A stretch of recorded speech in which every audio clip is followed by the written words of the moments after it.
जो टॉपिक चल रहा था वो चल रहा था उपसर्ग।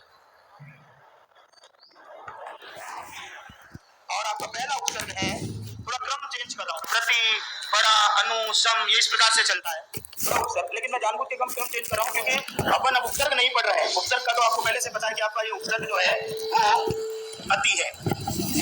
अब इसमें सारी चीजें आएंगी, संधि, समास, सब कुछ आएंगे। समास को छोड़ दीजिएगा, संधि, प्रत्यय इत्यादि, और थोड़ा स्पीड से लिखेंगे, ठीक है, क्योंकि अब जो भी आपने पढ़ा है उसका रिवाइज हो रहा है। उपसर्ग नहीं पढ़ा रहा हूँ, उपसर्ग पहले से पता है कि उपसर्ग क्या है, ठीक है। तो अब इसमें चलेगा क्या, आपको जैसे ही लिख दिया अति उपसर्ग में अत्याचार, अब ये जितना भी आपने पढ़ा उसका एक प्रकार से आपका रिवाइज हो रहा है, अत्याचार। अब इसमें सवाल क्या है, प्रश्न ये है, अत्याचार पदे कति उपसर्गा सन्ति, अत्याचार में कितने उपसर्ग हैं? दो। ये कौन संधि बताओ, कौन सी संधि हो गई यार? अति, आ, ये अत्या बन गया, और बच गया चार। चार में धातु बताइए, लिख, हस, वद या चर, चार का प्रत्यय बताओ, तव्यत, अनियर, यत और खय। अब आप सब चीज आएगी देखना इसमें। अब आपको जितना भी पढ़ा है वो सारा चीज आएगा, यानी अब हमारा ये अभ्यास सत्र हो गया जो भी आपने पढ़ा। और अब ये सवाल, ये जो चीजें हैं आपको अपने पैराग्राफ में दिखेगी, समझ में आ गई। यदि प्रश्न बनाना है तो पूछेगा अत्याचार में कति उपसर्गा सन्ति अस्मिन् पदे, तो आप कह रहे हैं दो है, कौन कौन से हैं? अति और आ। संधि का प्रश्न बनाना है तो देखा किसकी संधि बताओ, यान। चार में यदि धातु का देना है क्रिया का तो पूछेगा क्रिया बताओ, चर, और प्रत्यय का है तो गए, प्रत्यय लिंग हो गया पुल्लिंग, और इसका स्त्रीलिंग होता है अत्याचारी, ठीक है ना। अब यदि अत्याचारी लिख दिया तो प्रत्यय घीप लग गया, ठीक है ना, बड़ी। अब ये आपको घर करना है, आपके लिए अभ्यास क्या बचेगा, चार जो पद है ना इसको ऐसे पूरा खोल के लिखना है, चर प्लस गय बराबर अत्याचार, समझ। यदि इसी कोई मैं दूसरी भाषा में लिख दूं और वो कहेगा अति चरती, कोई फर्क नहीं है, अति चरती, या तो भाई धातु के पीछे या तो आपका प्रत्यय कृत आएगा, क्रदन दिया गया, या दूसरा आएगा तिंग, तिंग का मतलब पट्टी पड़ता पटंती, यही आएगा ना। और क्या, अति चरती कर दिया तब भी क्या हो गया, अति उपसर्ग है प्लस चरती, ये बन गया, समझ में आ गई। चरती वही पटती, लकार भी पढ़ाऊंगा थोड़ी देर बाद, तो यहाँ लट लकार दिख जाएगा, पट्टी पड़ता पटंती। अब आपका ये अभ्यास सत्र रहेगा, आवाज आपकी रहेगी, शब्द मेरे रहेंगे। चलिए अब आइए दूसरा मैं ये लिखता हूँ अतिक्रमणम। थोड़ा सा चूंकि ये मैं जानबूझ के करवा रहा हूँ, हालांकि मेरा ये विषय है नहीं, लेकिन फिर भी मैं 22 के 22 उपसर्ग करवाऊंगा ताकि आपने क्या पढ़ा है यहाँ पर अपना मूल्यांकन खुद को करना है, तो थोड़ा सा स्पीड से लिखेंगे। अतिक्रमणम प्रश्न में करता रहूंगा। अतिक्रमणम उपसर्ग कौन सा है ये बताइए, अति, और अब यहाँ धातु भी सारी आ जाएगी आपके सामने। क्रमणम ऑप्शन दे रहा हूँ, क्रमणम में चल, लिख, हस या क्रम, क्रम धातु, प्रत्यय कौन सा हो गया, अनम बराबर ल्युट प्रत्यय, लिंग कौन सा हो गया, नपुंसकलिंग। इसका कभी भी पुल्लिंग नहीं बनेगा क्योंकि ल्युट प्रत्यय कौन से लिंग में होता है, नपुंसकलिंग। अब यदि कह दिया, अब ये जितने भी हिंदी के वर्ड है सब तुम्हारे आते रहेंगे, ये अतिव्याप्ति दोष है, अतिव्याप्ति पदे कति उपसर्गा सन्ति, कितने हैं, 1, 5, 2 और 11, कौन कौन से हो गए, अति और वी, ठीक है। वी संधि बताओ, यण के अयादि, बोलो इसको तभी पता पड़ेगा, यण, अति, वी और यण संधि हो गई। आप धातु है, यहाँ कुछ धातु है अभी तुमने पढ़ी नहीं है तो आ जाएगी। अब आप धातु है और शब्द है आपती ही, क्या बन गया, आपती ही पदे उपसर्ग जो क्या नाम है, प्रत्यय बताइए, तव्यत, अनियर, यत और कतिन। कतिन है तो कतिन का लिंग कौन सा होता है, पुल्लिंग, स्त्रीलिंग या नपुंसकलिंग। कतिन प्रत्यय हमेशा कौन से लिंग में होता है, स्त्रीलिंग, और इसका कभी पुल्लिंग रूप नहीं बनेगा। यदि आपको कह दिया, मान लीजिए उदाहरण के तौर पर, ये तो अत्युक्ति दोष हो गया, अत्युक्ति में कितने उपसर्ग हैं देख के बताइए, कितने, दो कौन से हैं, एक है कि दो है, देखो पहले एक, संधि बताओ, यण संधि, और शब्द क्या खुल गया, अति प्लस उक्ति, उक्ति में धातु बताओ, उक या वच, देखो संप्रसारण ऑटोमेटिक हो गया। प्रत्यय बताइए, प्रत्यय कौन सा है, तव्यत, अनियर, यत और कतिन, कतिन है तो लिंग कौन सा हो जाएगा, स्त्री। बिना प्रत्यय के कोई भी शब्द नहीं बनेगा, समझ में आ गई। उपसर्ग आएगा, क्रिया आएगी, प्रत्यय आएगा, तभी शब्द। और आपको पता है इस उक्ति के पीछे भी सुप्रत्यय लगा है, क्योंकि संस्कृत में इसके बगैर कभी कोई, भाई संस्कृत में तो आपको शब्द बनाना है तो पद बनाना पड़ेगा, पद बनाओगे तो आप कौन सा प्रत्यय लाओगे, लाना ही है वो तो, सुराम तो लिखते ही नहीं है, हम क्या लिखते हैं, राम, तो भी तो पीछे सुप्रत्यय आ रहा है ना, ठीक है ना। चलिए पहला आपका, अब इस तरीके से मैं 22 उपसर्ग करा रहा हूँ, कम से कम 50 शब्द तो आपको पता पड़े कि पैराग्राफ में किस तरीके से आएंगे, ठीक है। तो आपका पहला उपसर्ग हुआ अति, उत्तर आपको देते रहना है और घर जाके इनके प्रत्ययों को निकाल देना, तो समझ में आ जाएगा कि प्रत्यय हमको आ रहे हैं या नहीं आ रहे। उपसर्ग हमेशा क्रिया के योग में ही होते हैं, इसलिए हमेशा यहाँ पर क्या आएगी, उपसर्ग आएगा तो क्रिया आएगी ही, ठीक है। चलिए अब आइए दूसरा आपका उपसर्ग है अपउपसर्ग। अप, यदि मैं ये कह रहा हूं कि मान लीजिए अपयोग, आपका कौन सा उपसर्ग, कितने उपसर्ग, अब कौन सा है वो तो दिख रहा है, कितने हैं ये बताओ, एक, योग में धातु बताओ, पट, हस, वद या युज, युज धातु है तो प्रत्यय बताओ, तव्यत, अनियर, यत और घय, गए तो लिंग कौन सा हो गया, पुल्लिंग, क्योंकि गए प्रत्यय कौन से लिंग में होता है, पुल्लिंग। ये अपवर्तनम, ये अपवर्तन का नियम है, अपवर्तनम में कितने उपसर्ग हो गए, अब एक, अब कह दिया धातु बताओ, हस्त लिख चल या वृत्त, वृत्त यानी घूमना। वर्तनम प्रत्यय कौन सा हो गया, ल्योट, ल्योट है तो लिंग कौन सा हो जाएगा, नपुंसकलिंग। ठीक है, ये अपवर्तन का नियम है। यदि कह दिया अपहरणम, अपहरणम कौन सा उपसर्ग हो गया, अपहरणम, हरणम में री धातु हो गई, प्रत्यय कौन सा हो गया, ल्योट। अब देखिए यहाँ पर आपके ये शब्द आपको पैराग्राफों में दिखेंगे, तो यही जो है ना उपसर्ग और प्रत्यय ज्यादा से ज्यादा प्रयोग में आते हैं, क्योंकि ये शब्द आप रात और दिन अपने व्यवहार में इसको प्रयोग करते हो। यदि मैं कह रहा हूं कि मान लीजिए कि ये तो अपराध है, अपराध, राधो हिंसायाम, राध धातु है, इसमें हिंसा अर्थ में आती है। अपराध में कौन सा उपसर्ग हो गया, अपराध, पड़ी हुई नहीं है, मैं बता देता हूं, राध ही धातु है या। ठीक है, अब प्रत्यय कौन सा है, तव्यत, अनियर, यत और घय, गए है तो इसका लिंग निश्चित हो गया पुल्लिंग। समझ में आ रही है, तो ये आपका दूसरा प्रत्यय अप हो गया। तीसरा प्रत्यय क्या, उपसर्ग। तीसरा उपसर्ग लिख रहा हूं अपि। यदि कह दिया अप्यागतम, पहले तो अप्यागतम का लिंग बताइए, कौन से लिंग में है ये, इसको पुल्लिंग में कन्वर्ट कर दीजिए, अप्यागतः। ठीक है, अब बताइए संधि कौन सी है, यानी कितने उपसर्ग है, कौन कौन से हो गए, अपि आ, अब बच गया गतम। अब ये पता नहीं पड़ा तो इसको पुल्लिंग में चेंज किया तो क्या बन गया, गतः। धातु बताओ, हस चल लिख या गम, गम। प्रत्यय बताइएगा, तव्यत, अनियर, यत और कत। ये देखो तो इसीलिए पुल्लिंग में खींचा आपको, गतः कौन सा प्रत्यय हो गया, कत, और ये कौन से लिंग में हो गया है, नपुंसक लिंग में। अब यदि कह दिया मान लीजिए अपिधानम, अपिधानम, अपिधानम कौन सा उपसर्ग हो गया, अपि, धा धातु हो गई, प्रत्यय बताइए, लिंग कौन सा हो गया, नपुंसक लिंग। ठीक है, यदि कह दिया कि ये अपिहितम, अपिहितम, देखो अब ये पता नहीं पड़ा, तो जब अपने को थोड़ा सा डाउट होता है ना तो पुल्लिंग में खींच लो शब्द को, आप इसको पुल्लिंग बनाओ एक बार, अपिहितः। जैसे हित कहोगे तो प्रत्यय दिख जाएगा, तव्यत, अनियर, यत और कत, ये नपुंसक लिंग में लिखा हुआ है, बस फर्क इतना ही है। उपसर्ग कौन सा हो गया, अपि, धातु हो गई यहाँ पर हा धातु, और हितम में प्रत्यय हो गया कत। समझ में आ गई, तो हितम मनोहारी दुर्लभम बचा पढ़ाते हुए बुलाया आपको। अब ये आपका ये इस तरीके से उपसर्गों से क्या खींचे जाते हैं, पूरे के पूरे शब्द बनाए जाते हैं, जिसमें संधि भी होती है, उपसर्ग भी होता है, लिंग परिवर्तन भी होता है, प्रत्यय भी दिखेंगे। अभी चूंकि क्रिया पढ़ रहे हो इसलिए आपके प्रत्यय जो आ रहे हैं वो जो कृदंत आ रहे हैं, यदि शब्द में जाओगे तो वो पहले तो उपसर्ग होगा ही नहीं शब्द के योग में, शब्द के योग में तो समास चला जाएगा, कल ही पढ़ाया। ये उपसर्ग यदि क्रिया के योग में होते हैं तो उपसर्ग कहलाते हैं, शब्द के योग में जाएंगे तो क्या कहलाएंगे, समास। अभी बात चलिए, अब अपि उपसर्ग के बाद में 30 अगला उपसर्ग है अधि उपसर्ग। ये सरकार का अध्यादेश है, ये सरकार का अध्यादेश है। अब पढ़ा हुआ है इसलिए आपकी ये समस्या नहीं होनी चाहिए कि जल्दी लिखो कम लिखो। ठीक है, अध्यादेश में कितना, क्योंकि उत्तर आप ही दे रहे हो, कितने उपसर्ग हो गई, संधि कौन सी हो गई, तो आपकी यह संधि हो गई अधि आ। अब देश शब्द है, इसमें दिश धातु है, कौन सी धातु, नहीं जहाँ नहीं, देखो कोई भाई आपने कौन सा पूरा व्याकरण पढ़ रहे हो आप, तो हर चीज तो आपको आने, मेरे को भी नहीं आती अभी तक, मैंने कौन सा है यार, तो सारी की सारी धातुएं मैंने याद कर रखी है, नहीं है तो नहीं है, तो जहाँ नहीं समझ में आए, धातुओं का रोल ही नहीं है तो मैं पढ़ा रहा हूँ आपको, मेरा रोल तो सिर्फ इतना है, उपसर्ग और प्रत्यय आना चाहिए बस, इसमें दिस धातु उच्चारण करने अर्थ में आती है। अब बताओ देश प्रत्यय कौन सा है, तव्यत, अनियर, यत और घय। पढ़ाते हुए मेरे शब्दों पे गौर कीजिएगा, मैंने पहले ही बोला था कि घय प्रत्यय लिखते हुए कम समझ में आएगा, लेकिन सबसे ज्यादा जब शब्द लिखूंगा तो वही प्रयोग में आएगा और वही समझ में आएगा। दिखते ही शब्द पता पड़ता है कि घय प्रत्यय है। घय प्रत्यय का लिंग कौन सा होता है, पुल्लिंग। यदि ये कह दिया कि ये तो अधिनायक, अधिनायक, अधिनायक में कौन सा उपसर्ग आ गया, अधि। नायक में धातु बताओ, नी धातु। नाय संधि बताओ, अयादि। और यदि कह दिया प्रत्यय कौन सा हो गया, णबुल। यदि लिंग कौन सा है, पुल्लिंग, स्त्रीलिंग में परिवर्तित कर दो, अधिनायिका। जैसे ही नायिका कह दिया तो एक स्त्री प्रत्यय लगा दिया, वो होगा टाप, टाप प्रत्यय। और गीत होता है तो ई आता, टाप होता है तो आएगा। ठीक है, अब आप किसी भी प्रकार के शब्दों को अपनी कॉपी में लिख सकते हो। अब यदि ये कह दिया कि ये अधिवक्ता है, ये लीजिए अधिवक्ता, अधि, ये सब हिंदी के लिखा रहा हूँ जानबूझ के, लेकिन आपको ये बता रहा हूँ कि इसमें संस्कृत चलती है सारी। अधिवक्ता में कौन सा उपसर्ग हो गया, अधि। वक्ता में धातु बताओ, वत है, वक या वच। प्रत्यय बताओ, तव्यत, अनियर, यत और त्रिच। त्रिच में क्या शेष रहता है, ता। जो हमारी तरफ से बोलता है वो क्या कहलाता है, अधिवक्ता।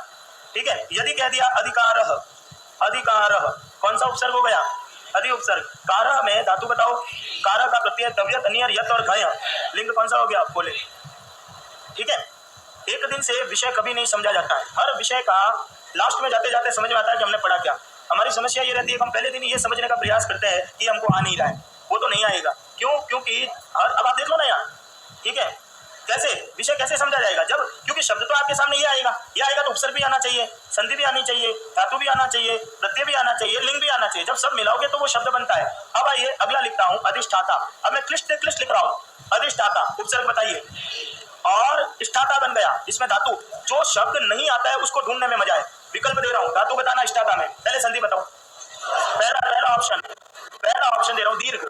दूसरा विसर्ग, तीसरा जसत्व, और चौथा आपका वो रहेगा आपका स्तुत्व संधि। कौन सी संधि है? स्तुत्व। चलिए अधिष्ठाता संधि कौन सी हो गई? स्तुत्व। प्रत्यय बताओ। अब धातु पूछ रहा हूं, उत्तर दीजिएगा। स्था धातु अपने आप आएगा, ये विकल्पों में से निकल जाएगा आपके, ठीक है ना। यदि इसको स्त्रीलिंग में लाना है तो नेता से नेत्री, अधिष्ठाता से अधिष्ठात्री, ठीक है ना। तो ये इस तरीके से बन गया। अब आइए अगला उपसर्ग है आपका अनुपसर्ग। अनुपसर्ग, अब ये भाषा का प्रारूप बन रहा है।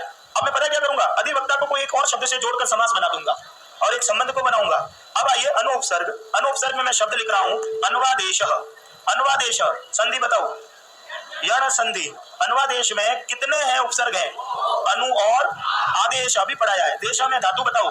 देश धातु। प्रत्यय बताओ। घ प्रत्यय। चलिए अब आइए अगला है आपका अनुकरणम।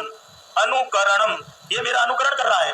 उपसर्ग कौन सा हो गया? अनुकरणम में धातु बताइए क्री, प्रत्यय बताइए ल्योट, ठीक है। और इसका लिंग हो गया आपका नपुंसक लिंग। ये अनुष्ठान कर रहा है साहब, अनुष्ठानम। अनुष्ठानम कौन सा उपसर्ग हो गया है? अनु। धातु बताओ, देखो अभी बोलिए। स्था। संधि बताओ स्तुत्व। और प्रत्यय कौन सा हो गया? ल्युट। और लिंग कौन सा हो गया? नपुंसक, ठीक है। तो अब ये इस तरीके से विषय को आप चलाओगे, क्या चला तो मैं रहा हूं, इस तरीके से आपका ये विषय चलेगा। यदि मैंने कह दिया अन्वेषणम, अन्वेषणम, ठीक है। संधि बताओ। यार अयादि नहीं आ रही, अयादि कहां से? यदि अयादि का संशय है तो मुंह से बोलो आप। अन्वेषणम, कहीं आई की ध्वनि नहीं है। वह बराबर कौन सी संधि आ रही है? यण। अब बताओ कितने उपसर्ग है? गलत बोलोगे तो दूसरी बार देखते ही पकड़ में आ जाएगा, क्योंकि अब आपका ध्यान दूसरी बार में किस पर? धातु पर रहेगा। बताओ आप। हाँ कितने हैं? एक ही है। और वो कौन सा है? अनु प्लस एषणम। एषणम में इस धातु होती है, ठीक है। इस धातु तुम्हारे पढ़ी हुई नहीं है, लेकिन प्रत्यय पढ़ा हुआ है। बताओ प्रत्यय कौन सा है? ल्योट प्रत्यय। तो लिंग कौन सा हो जाएगा? इस धातु का मतलब होता है समीक्षा करना। तो जब हम चारों ओर से रहते देखकर कोई समीक्षा करते हैं तो वो शब्द क्या कहलाता है? अन्वेषण करना।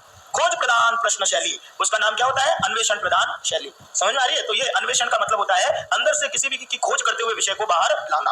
अनुसंधानम लिख रहा हूं। अब अगला अनुसंधानम। चलिए पहला सवाल कर रहा हूं, आराम से उत्तर देना। ये अनुसंधानम करते हैं, राइट है गलत है? पहले आराम से देख के बताओ राइट है गलत है। चलो दो लिखता हूं, अनुसंधानम और अनुसंधानम, दोनों में से कौन सा राइट है? दोनों राइट नहीं है। पर सवर्ण संधि। कितने उपसर्ग हैं ये बताओ? 1 2 8 और 11। दो कौन कौन से हैं? अनु कॉमा दूसरा प्लस धा धातु हो गई। तानम का प्रत्यय बताओ। ल्योट। लिंग बताइए। संधि बताओ। पर सवर्ण ऑटोमेटिक आएगा ही। मां को जैसे अनुस्वार किया तो त थ द ध और न। यहां ले रहा हूं। अब हिंदी पढ़ के आए हो ना अभी? हाँ। माता दुख रहा है? माता मतलब सर मेरी क्लास में नहीं दुखेगा, जो दुखेगा वो भी हट जाएगा, ठीक है। चलो अनुसंधान में उपसर्ग बताओ कितने हैं? ये नीचे वाले में कितने हैं ये बताओ? अनुसंधान में 2 उपसर्ग है। चलो ठीक है, कौन कौन से हो गए? अब यहाँ संधि बताओ, ऑप्शन दे रहा हूँ। रद्दी, यण, अयादि और अनुस्वार। समझ में आ रही है? पर ये शब्द हम नहीं लिख सकते संस्कृत में, क्योंकि यहाँ पर सवर्ण होता है। समझ में आ रही है? तो यही चलेगा ऊपर। चलिए अब आइए आगे। अगला आपका है अनु के बाद में आपका अगला, चलो एक और लिखते हैं अनु का ही। बताइएगा अनुज्ञप्ति पत्र। अनुज्ञप्ति ही, अनुज्ञप्ति सब सामने दिखता है। धातुओं की भी कोई आवश्यकता नहीं, ठीक है। एक तो कोई अलग धातु आ जाए तो आ जाए। उपसर्ग कौन सा है? अनु। ज्ञप्ति में धातु बताओ। चल, हस, लिख और ज्ञप, दिखेगा ये तो। प्रत्यय बताइए। तव्यत, अनियर, यत और कतिन। लिंग बताइए। स्त्रीलिंग। पुल्लिंग में चेंज कर दो, नहीं होगा। ये भी आना चाहिए कि नहीं होगा, क्योंकि कतिन प्रत्यय स्त्रीलिंग नहीं रहता है। चलिए अनु के बाद में, हालांकि मैं सीधा उपसर्ग लिखा के छोड़ सकता था, लेकिन फिर भी मेरे को ये देखना, आपको बताना है कि आपको कितना आ रहा है शब्द विषय, ठीक है ना। चलिए अब आइए अनु के बाद में मेरा अगला उपसर्ग है अभी। यदा यदा हि धर्मस्य ग्लानिर्भवति भारत अभ्युत्थानम अधर्मस्य तदात्मानं सृजाम्यहम्। अभ्युत्थानम, अभ्युत्थानम कति उपसर्गाः सन्ति अस्मिन् पदे? कौन कौन से हो गए? उत नहीं होगा, संस्कृत में उपसर्ग उद लिखेंगे, उद नहीं लिखना है। समझ में आ गई? तो आपका उपसर्ग कौन सा होगा? उद। मेरे कहने से नहीं, किसी को कोई डाउट हो तो अष्टाध्यायी को खोल लेना, मात्र 20 रुपए की किताब आती है, आराम से उसमें देख लेना, उपसर्ग दे रखे हैं। और यदि वहां उद है उद है, यदि वहां उद होगा तो उद ही मानना पड़ेगा, है ना। और इसमें धातु है स्थानम। अब बताओ धातु बताओ कौन सी है? प्रत्यय बताओ। लिंग कौन सा हो गया? नपुंसक। भाषा का एक बहुत बड़ा सिद्धांत होता है, हिंदी, अंग्रेजी, संस्कृत, 3 तो मेरे को आती है, इसलिए मेरे को स्पष्ट पता है कि कोई भी भाषा का जो शब्द होता है ना, वो शब्द अपने साथ लिंग और वचन लिए हुए समाहित होता है। आप कोई भी शब्द लिखोगे तो उस भाषा के शब्द में उसका लिंग भी आ जाता है और उसका वचन भी आ जाता है। हिंदी में तो एकदम स्पष्ट दिखता है, अंग्रेजी और संस्कृत में आपको प्रारंभिक स्तर पर से पढ़ते हो तो पता पड़ता है, ठीक है। चलिए अब आइए, हिंदी में इसलिए दिखता है क्योंकि आप इसका अनुकरण करते हुए बोलते हो। यदि मैंने कह दिया उदाहरण के तौर पर अभिज्ञानम, अभिज्ञान शाकुंतलम, अभिज्ञानम, कौन सा उपसर्ग हो गया? अभी। धातु कौन सी हो गई? क्या? प्रत्यय बताइए। ल्योट। लिंग कौन सा हो गया? नम। अब आपको एक बात बताऊं, इसका अर्थ भी आपको आता है, मैंने लिखाया है। ल्योट प्रत्यय हमेशा ही भाव अर्थ में प्रयुक्त होता है।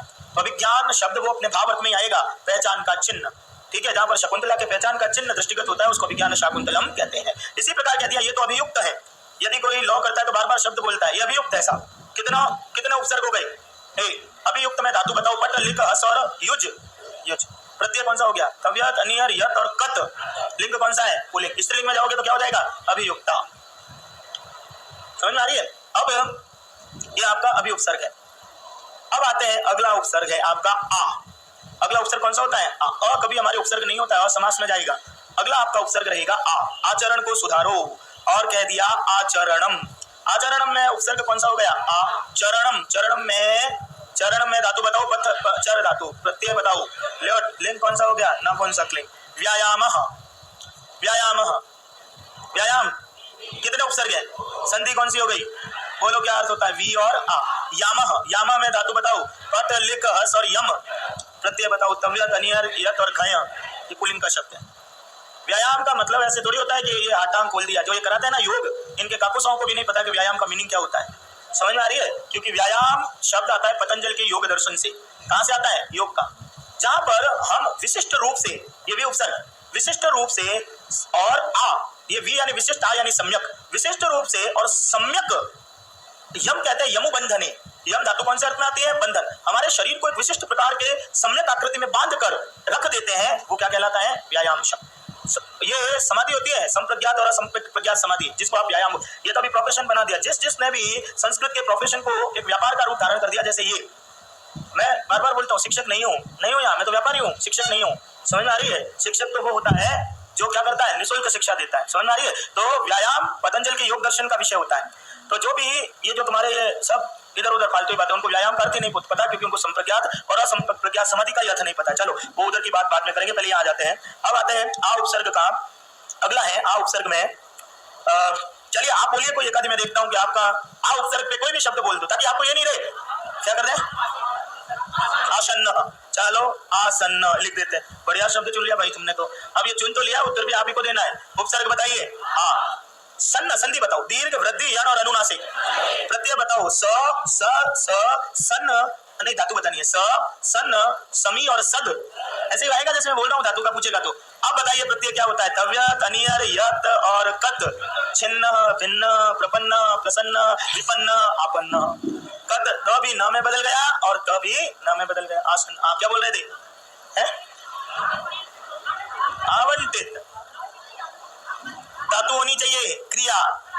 आगमनम। इतना सरल बोलते हो तब तो ये चिल्ला देंगे अभी। आगमनम उपसर्ग बताओ, गमनम में धातु बताओ, प्रत्यय बताओ, ल्योट। लिंग बताइए, नपुंसक। चलिए आके बाद में अगला उपसर्ग, चलो एक मैं लिख देता हूँ, आच्छादनम।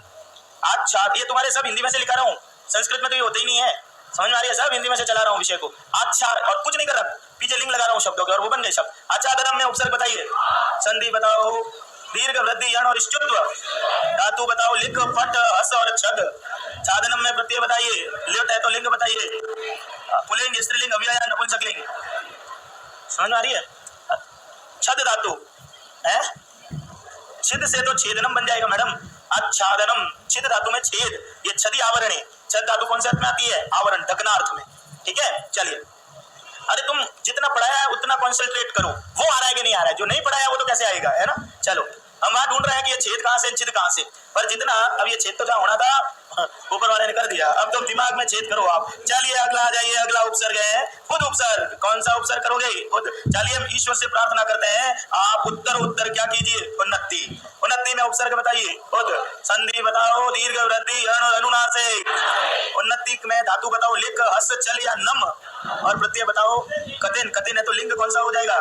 स्त्रीलिंग। इसलिए उन्नति हमेशा स्त्रियों की होती है, पुरुष अवनति में ही रहता है। चलिए उन्नति बाकी में सी, मैं नहीं बोल रहा हूँ, शब्द बोल रहा है आपका ये। चलिए अब लाते हैं, यदि कह दिलो आप बार बार चिल्लाते थे, हिंदी पढ़ाते हैं तब। उच्चारणम। उच्चारणम कौन सा उपसर्ग है? जबकि वहां क्या लिखते हो? विग्रह में क्या लिखा था? मैंने नहीं लिखाया, विग्रह में लिखाया था उद प्लस ये लिखाया था मैंने विग्रह में। और आपका उपसर्ग कैसे खुलता है? द में। तो द में त कैसे बदल गया? ऑप्शन दे रहा हूँ। संधि बताइए, द में त बदल गया तो ऑप्शन दे रहा हूँ। जसत्व, अनुनासिक, यम और चर संधि। वर्ग का तीसरा हमेशा किसमें चला जाता है? पहले में। समझ में आई? अब ये गड्ढे थोड़ी खेल रहे हैं यार अपन, समझ में आ रही है? एकदम क्लियर विषय है। अब आपको इसकी वैज्ञानिकता पता पड़ेगी कि ये वैज्ञानिक भाषा है क्यों। चार अणम में धातु बताओ, चर प्रत्यय बताइए, तव्यत, अनियर, यत या ल्युट, लिंग कौन सा हो गया। चलो ऐसा प्रवाह विद्यार्थियों में आना चाहिए। और ये आपका नहीं है, ये कई बार तो वो बाहर से आके मेरे को बोलते हैं कि सर ऐसा क्या उद्बोधन दे रहे हो। उद्बोधनम उपसर्ग, मैं वाक्य में भी ला सकता हूँ इसको भी। उद्बोधनम उपसर्ग बताइए, और बोधनम में धातु बताओ, लेख, हस, चल या बुध, प्रत्यय बताइए, लिंग बताइए, नपुंसकलिंग। चलिए अगला उपसर्ग है उप उपसर्ग में ये उपयुक्त है, उपयुक्त उपसर्ग कौन सा हो गया, उप। उपयुक्त में धातु युज, प्रत्यय बताइए कत, और इसका लिंग कौन सा हो गया, पुल्लिंग। यदि कह दिया ये तो उपभोक्ता है, उपभोक्ता, उपसर्ग कौन सा है, उपभोक्ता में धातु तव्य, तनियर, यत और त्रिच, धातु भुज हो गई, प्रत्यय त्रिच हो गया, स्त्रीलिंग में ले आओ, नेता से नेत्री, उपभोक्ता से उपभोक्त्री। आपका बहुत बड़ा उपकार है, उपकार कौन सा उपसर्ग हो गया, उपकार में धातु क्री, प्रत्यय गाय। ठीक है, चलिए अब आपकी उपस्थिति बड़ी ही सादर प्रार्थनीय है। उपस्थिति ही उपसर्ग, स्थिति में धातु बताइएगा अभी, लिख, हस, चल या स्था। अब ये दिमाग नहीं लगाना कि स्था स्थिति में कैसे बदल गया, तुमको कौन से सूत्र याद है जो। ठीक है, स्थिति का प्रत्यय बताओ, कठिन है तो उपस्थिति किसकी प्रार्थनीय होती है, स्त्री की। तुम्हारी प्रार्थनीय नहीं है, मैं नहीं कह रहा हूँ, शब्द का लिंग बता रहा है। ठीक है, क्योंकि शब्द कौन से लिंग होता है, स्त्री। चलिए अब आइए, बहुत सारे शब्द होते हैं, अब मैं तो एक एक आपको बता रहा हूँ। अब आपकी वृत्ति होनी चाहिए कि मजाक करते करते पढ़ा रहा हूँ, लेकिन धीरे धीरे आपको ये बता रहा हूँ कि वृत्ति ये होनी चाहिए कि एक एक शब्द किस प्रकार से टूटकर बनता है वो हमको आना चाहिए। ये उपसंहार का विषय है। चलो ये बताइएगा कितने उपसर्ग हो गए, उप और संधि बताओ, दीर्घ, वृद्धि, यण और अनुस्वार। धातु कौन सी हो गई, री, प्रत्यय, तव्य, तनियर, यत और कय। ठीक है, तो ये बन गया उपसंहार। चले अब आइए दो उपसर्ग, और वहां से विसर्ग संधि क्लियर होगी। विसर्ग अभी अस्पष्ट है तुम्हारी, क्लियर नहीं है। अब यहां से विसर्ग को क्लियर करते हैं। ठीक है, और अब ये उप के बाद में अगला दो उपसर्ग साथ में लिख रहे हैं। पहला उपसर्ग है निश और निर, मैं दोनों साथ में एक एक, लेकिन दोनों को इस रूप में करते हैं। कुछ प्रत्यय मैंने पढ़ाए नहीं, तो हो सकता है कि तुमको आ नहीं रहे, कोई बात नहीं आते हैं क्योंकि वो तुम्हारे कोर्स में थे नहीं, इसलिए अपन ने, लेकिन जो भी पढ़ा है वो आना चाहिए। यदि मैंने कह दिया ये निश्चय, निश्चय जितना पढ़ा है उतना आना चाहिए। बताओ कौन सी, अब पहले मेरे को ये बताओ संधि कौन सी है, स्टुत्व। देखो विसर्ग अपने आप उड़ गई, संधि कौन सी हो गई, स्टुत्व। आपके दिमाग में विसर्ग आई नहीं। जब कभी हिंदी चलती तो आप क्या बोलते हैं, निश्चय में कौन सी है, और आप क्या विग्रह करते हैं, नि प्लस चय। और यदि आप ऐसा विग्रह करते तो मैं पूछता कि इसका उपसर्ग बताइए क्या है, क्या है, नी है कि निस है। ये लो, निस प्लस चय। ठीक है, अब देखिए यहाँ निश और चय दिख रहा है, ये स और च का योग हो गया, तो स किसमें बदल गया, सलगम के सामने, तो संधि कौन सी हो गई यहाँ, स्टुत्व। अब आप हिंदी में क्या विग्रह करते हो, नी प्लस चय। ये विसर्ग का प्रकरण में विग्रह कर दिया, लेकिन ये संस्कृत में नहीं चलेगा। संस्कृत में तो सामने दिख रहा है, निश्चय बराबर निस प्लस चय। अब बताओ चय में धातु कौन सी हो गई, ची, और संधि, यहाँ संधि का तुम्हें बताओ, अय बराबर अयादि, पीछे प्रत्यय लगा हुआ है अच, अच तुम्हारे पढ़ा हुआ नहीं है, क्योंकि नहीं पढ़ा हुआ है इसलिए बोल दिया कि तुम्हारा कोर्स में था नहीं इसलिए करवाया नहीं। ठीक है, आपको ये पुलिंग के कारण गए दिखता है। ठीक है ना, अब इसी प्रकार देखते हैं, ये लो निष्काम, निष्काम। चलिए बताइए उपसर्ग कौन सा है, नी है कि निस है। अब काम, काम में कम धातु होती है भाई। अब बताइएगा तव्य, तनियर, यत और गय, ये गय प्रत्यय है। ठीक है ना, अब यदि कह दिया उदाहरण के तौर पर, और बोलो कोई उदाहरण एक नी का, बहुत सारे करवाए हिंदी में तुम्हें। निश्चल में, चलो इन्होंने बोला, पहले ये निर्णय करेंगे कि यहाँ पर उपसर्ग है या नहीं है, फिर आगे पढ़ाऊंगा, बताओ है कि नहीं है। उपसर्ग के लिए क्या होना जरूरी है, क्रिया। यहाँ पर क्रिया है क्या, कि चल शब्द है कि क्रिया है, तो यहाँ पर आपका उपसर्ग, ये सीधी संधि कहां पर, ये सीधा अभिभाव समास में चला गया, अभी पढ़ोगे तुम, उस समय याद दिलाना। और बोलो कोई है, निःशुल्क, निश्चेष्ट, निश्चेष्ट, चलो कर दिया, यहाँ दो चेष्ट धातु हो जाएगी। चलो निश्चेष्ट में उपसर्ग बताइए, निश, संधि बताओ, ऑटोमेटिक खुलेगी, विस्तृत संधि है ये तुम्हारे विसर्ग हट गए दिमाग से। अब तो ये निस प्लस चेष्ट, चेष्ट शब्द नहीं होता है, धातु होती है चेष्ट धातु, इच्छा करना अर्थ में। आप संधि बताना कौन सी है, स्तुत्व है तो प्रत्यय बताओ, तव्य, तनियर, यत और कत, ये कत प्रत्यय। समझ में आ रही है। अब अगला निर, निर उपसर्ग के उदाहरण लिख रहा हूं। निर, निर का निरपराध, निरपराध। चलो देखते हैं अब कितने उपसर्ग है इसमें, दो, कौन कौन से हैं, निर और अप। राधो हिंसायाम, राध, राध धातु है इसमें, करवाया भी ऊपर। चलो मैं अपराधी नहीं हूं, तो अपराधी का मीनिंग क्या होता है, मैंने हिंसा नहीं करी है, तो राध में राध धातु प्रत्यय बताओ, तव्य, तनियर, यत और गय, ये आ गया अपने आप ही। अब बोल दिया उदाहरण के तौर पर, क्या लिखो और बोलो, निरोग, रुज धातु, निरोग, राइट है गलत है, ये शब्द राइट लिखा कि गलत, गलत है। चलो बड़ा लिख दो फिर निरोग। ये लो ऐसे सवाल संस्कृत में आएंगे, इन्होंने बता दिया, मेरे दिमाग में नहीं था। निरोग आप खोलो इसको, निर प्लस रोग, तो अब देखो यहाँ पर दिख ही नहीं रहा है। अब ये बड़ी कैसे हो गई है, र के बाद में र आ गया, पूर्ववर्ती र का कर दिया लोप, और उसके पहले ई है वो क्या कर दिया दीर्घ। संधि कौन सी हो गई, विसर्ग। कौन सी संधि हो गई, अब ये विसर्ग में लिखा है, रोगा में रुच धातु है भैया। अब प्रत्यय बताइएगा, तव्यत, अनियर, यत और गय। गय कौन से लिंग में होता है, पुल्लिंग में, ठीक है। चलिए अब यदि कह दिया निराचार, निराचार, उपसर्ग बताइए कितने हैं, निर प्लस आ, चार का धातु चर, प्रत्यय कौन सा हो गया, गय। सबसे ज्यादा गय प्रत्यय ल्युट प्रत्यय ही आ रहे हैं, और इसका लिंग पुल्लिंग हो गया, है ना। अब ये निर, निश और निर, एक चीज विसर्ग की अब क्लियर हुई है।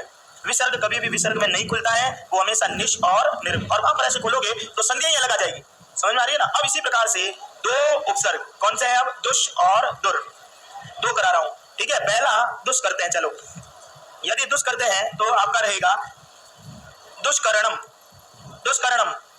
चलो कौन सा उपसर्ग, दू या दुष, करणम में धातु बताओ, करणम में त्रि धातु है, तो फिर प्रत्यय बताओ, लिंग कौन सा हो गया, नपुंसकलिंग, ठीक है। और बोलो कोई दुष्का, आप खुद ही बोल दो, पर बोलना वो जिसमें क्रिया होनी चाहिए, है दुष्कर्म, ये तो आ गया करणम, दुष्कर्म है, दुस्साहस, ऐसे लिखते हो, क्रिया होगी इसमें कोई, आप तो शब्द लिखते ही क्रिया आना चाहिए, यदि क्रिया होगी तभी होगा ये, दुर्गम, वो दुष् है। और बोलो दुराचार, दुर में तो दूर आएगा।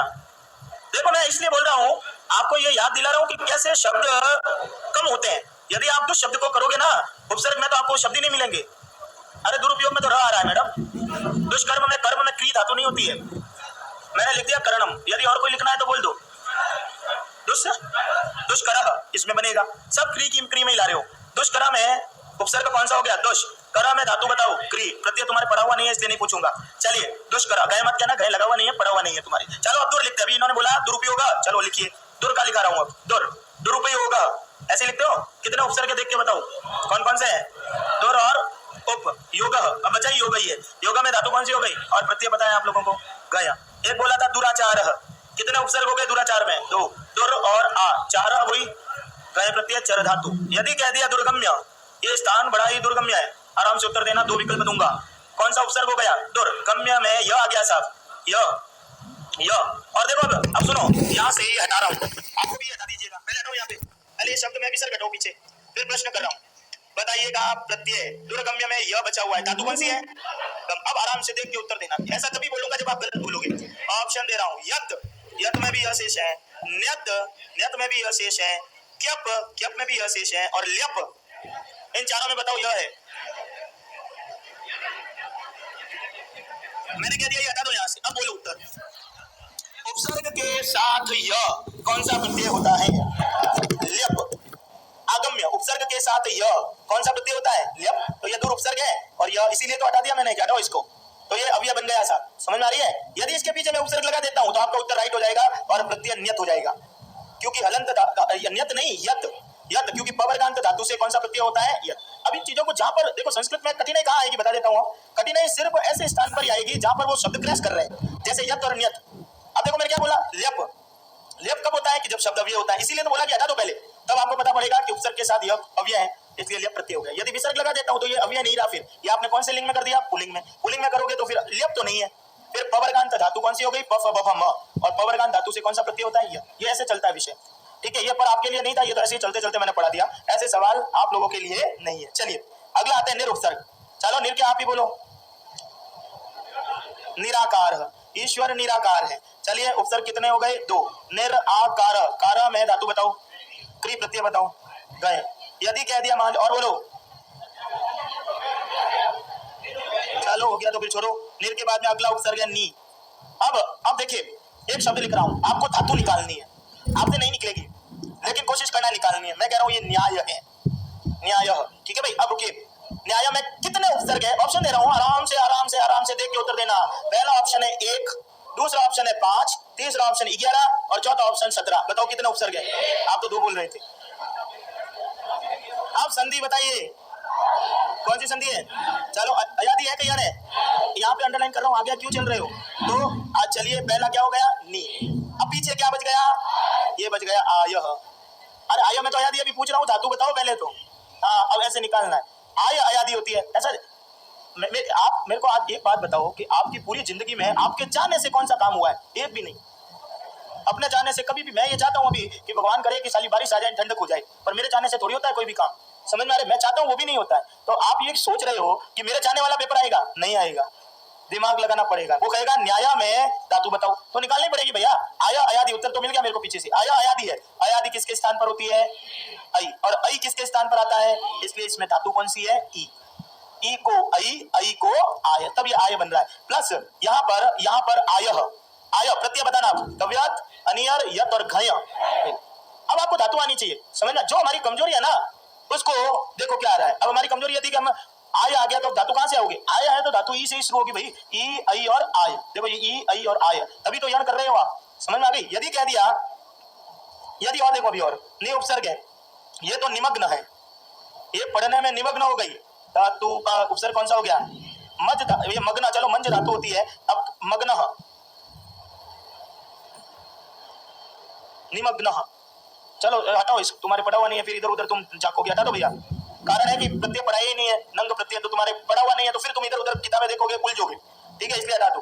क्यों, हिंदी के शब्द मेरे सामने, ईश्वर करे, भगवान करे कि मेरे वचन सत्य हो जाए, और जिस समय आपका एग्जाम हो और आप रिजल्ट देखो तो अति उत्साहित होकर देखो और पास हो जाओ। और जब आप पास हो जाओगे तो सरकार आपको एक पत्र देती है, कौन सा पत्र होता है वो, नियुक्ति पत्र बोलते हैं उसको। लाओ नियुक्ति, नियुक्ति में उपसर्ग बताइए, धातु बताओ और प्रत्यय बताओ। कठिन कौन से लिंग में होता है, आगे कुछ नहीं बोलूंगा, ठीक है। पुरुषों को मेहनत करनी पड़ेगी, स्त्रियों की नियुक्ति इस शब्द से ही हो जाती है, क्योंकि शब्द कौन से लिंग में है, स्त्री। नियुक्ति का अर्थ बताओ, मेरे को नियुक्ति मिल गई, नियुक्ति का मतलब, अच्छा ये मेरे को ये डबरा रहा है, देखो भाई, नियुक्ति का मतलब उपस्थापन। चलो अभी कौन सा छोड़ दूंगा तुमको, बताओ उपसर्ग कौन सा है, धातु कौन सी है, पन्न, पद धातु, प्रत्यय बताओ, तव्य धनियर यत और कत, छिन्न भिन्न प्रपन्न प्रसन्न, ये पन्नम। लिंग कौन सा हो गया, नपुंसक, ये उपस्थापन तो ऐसे बन गया। अभी पूछ रहा हूँ नियुक्ति का मीनिंग बताओ, ज्वाइनिंग, हाँ कोई बात नहीं, ज्वाइनिंग का मीनिंग नियुक्ति, नियुक्ति का मीनिंग ज्वाइनिंग, अब इन दोनों का मीनिंग उपस्थापन, अब इन तीनों का मीनिंग बताओ। नियुक्ति मिलेगी ना तो वो पूछेगा कि नियुक्ति मिल रही है तो अर्थ तो बताओ, नियुक्ति कहते किसको है, मोक्ष मिल जाना। और यार ये बात तो सत्य है, इसमें तो मेरा ध्यान ही नहीं गया कभी। वाकई में नियुक्ति का अर्थ होता है इस जीवन का मोक्ष, परफेक्ट, ये एकदम सही उत्तर है। अब ये उत्तर हमेशा चलेगा मेरा, नियुक्ति का मतलब होता है इस जीवन का मोक्ष, क्योंकि वास्तविक रूप से नियुक्ति मोक्ष ही होती है, नहीं तो हम इधर उधर भटकते रहते हैं ना। नियुक्ति, युज का मीनिंग होता है जुड़ना, नी मतलब विशिष्ट रूप से, जहां पर हम किसी भी संस्था से विशिष्ट रूप से जुड़ते हैं वो शब्द क्या कहलाता है, नियुक्ति।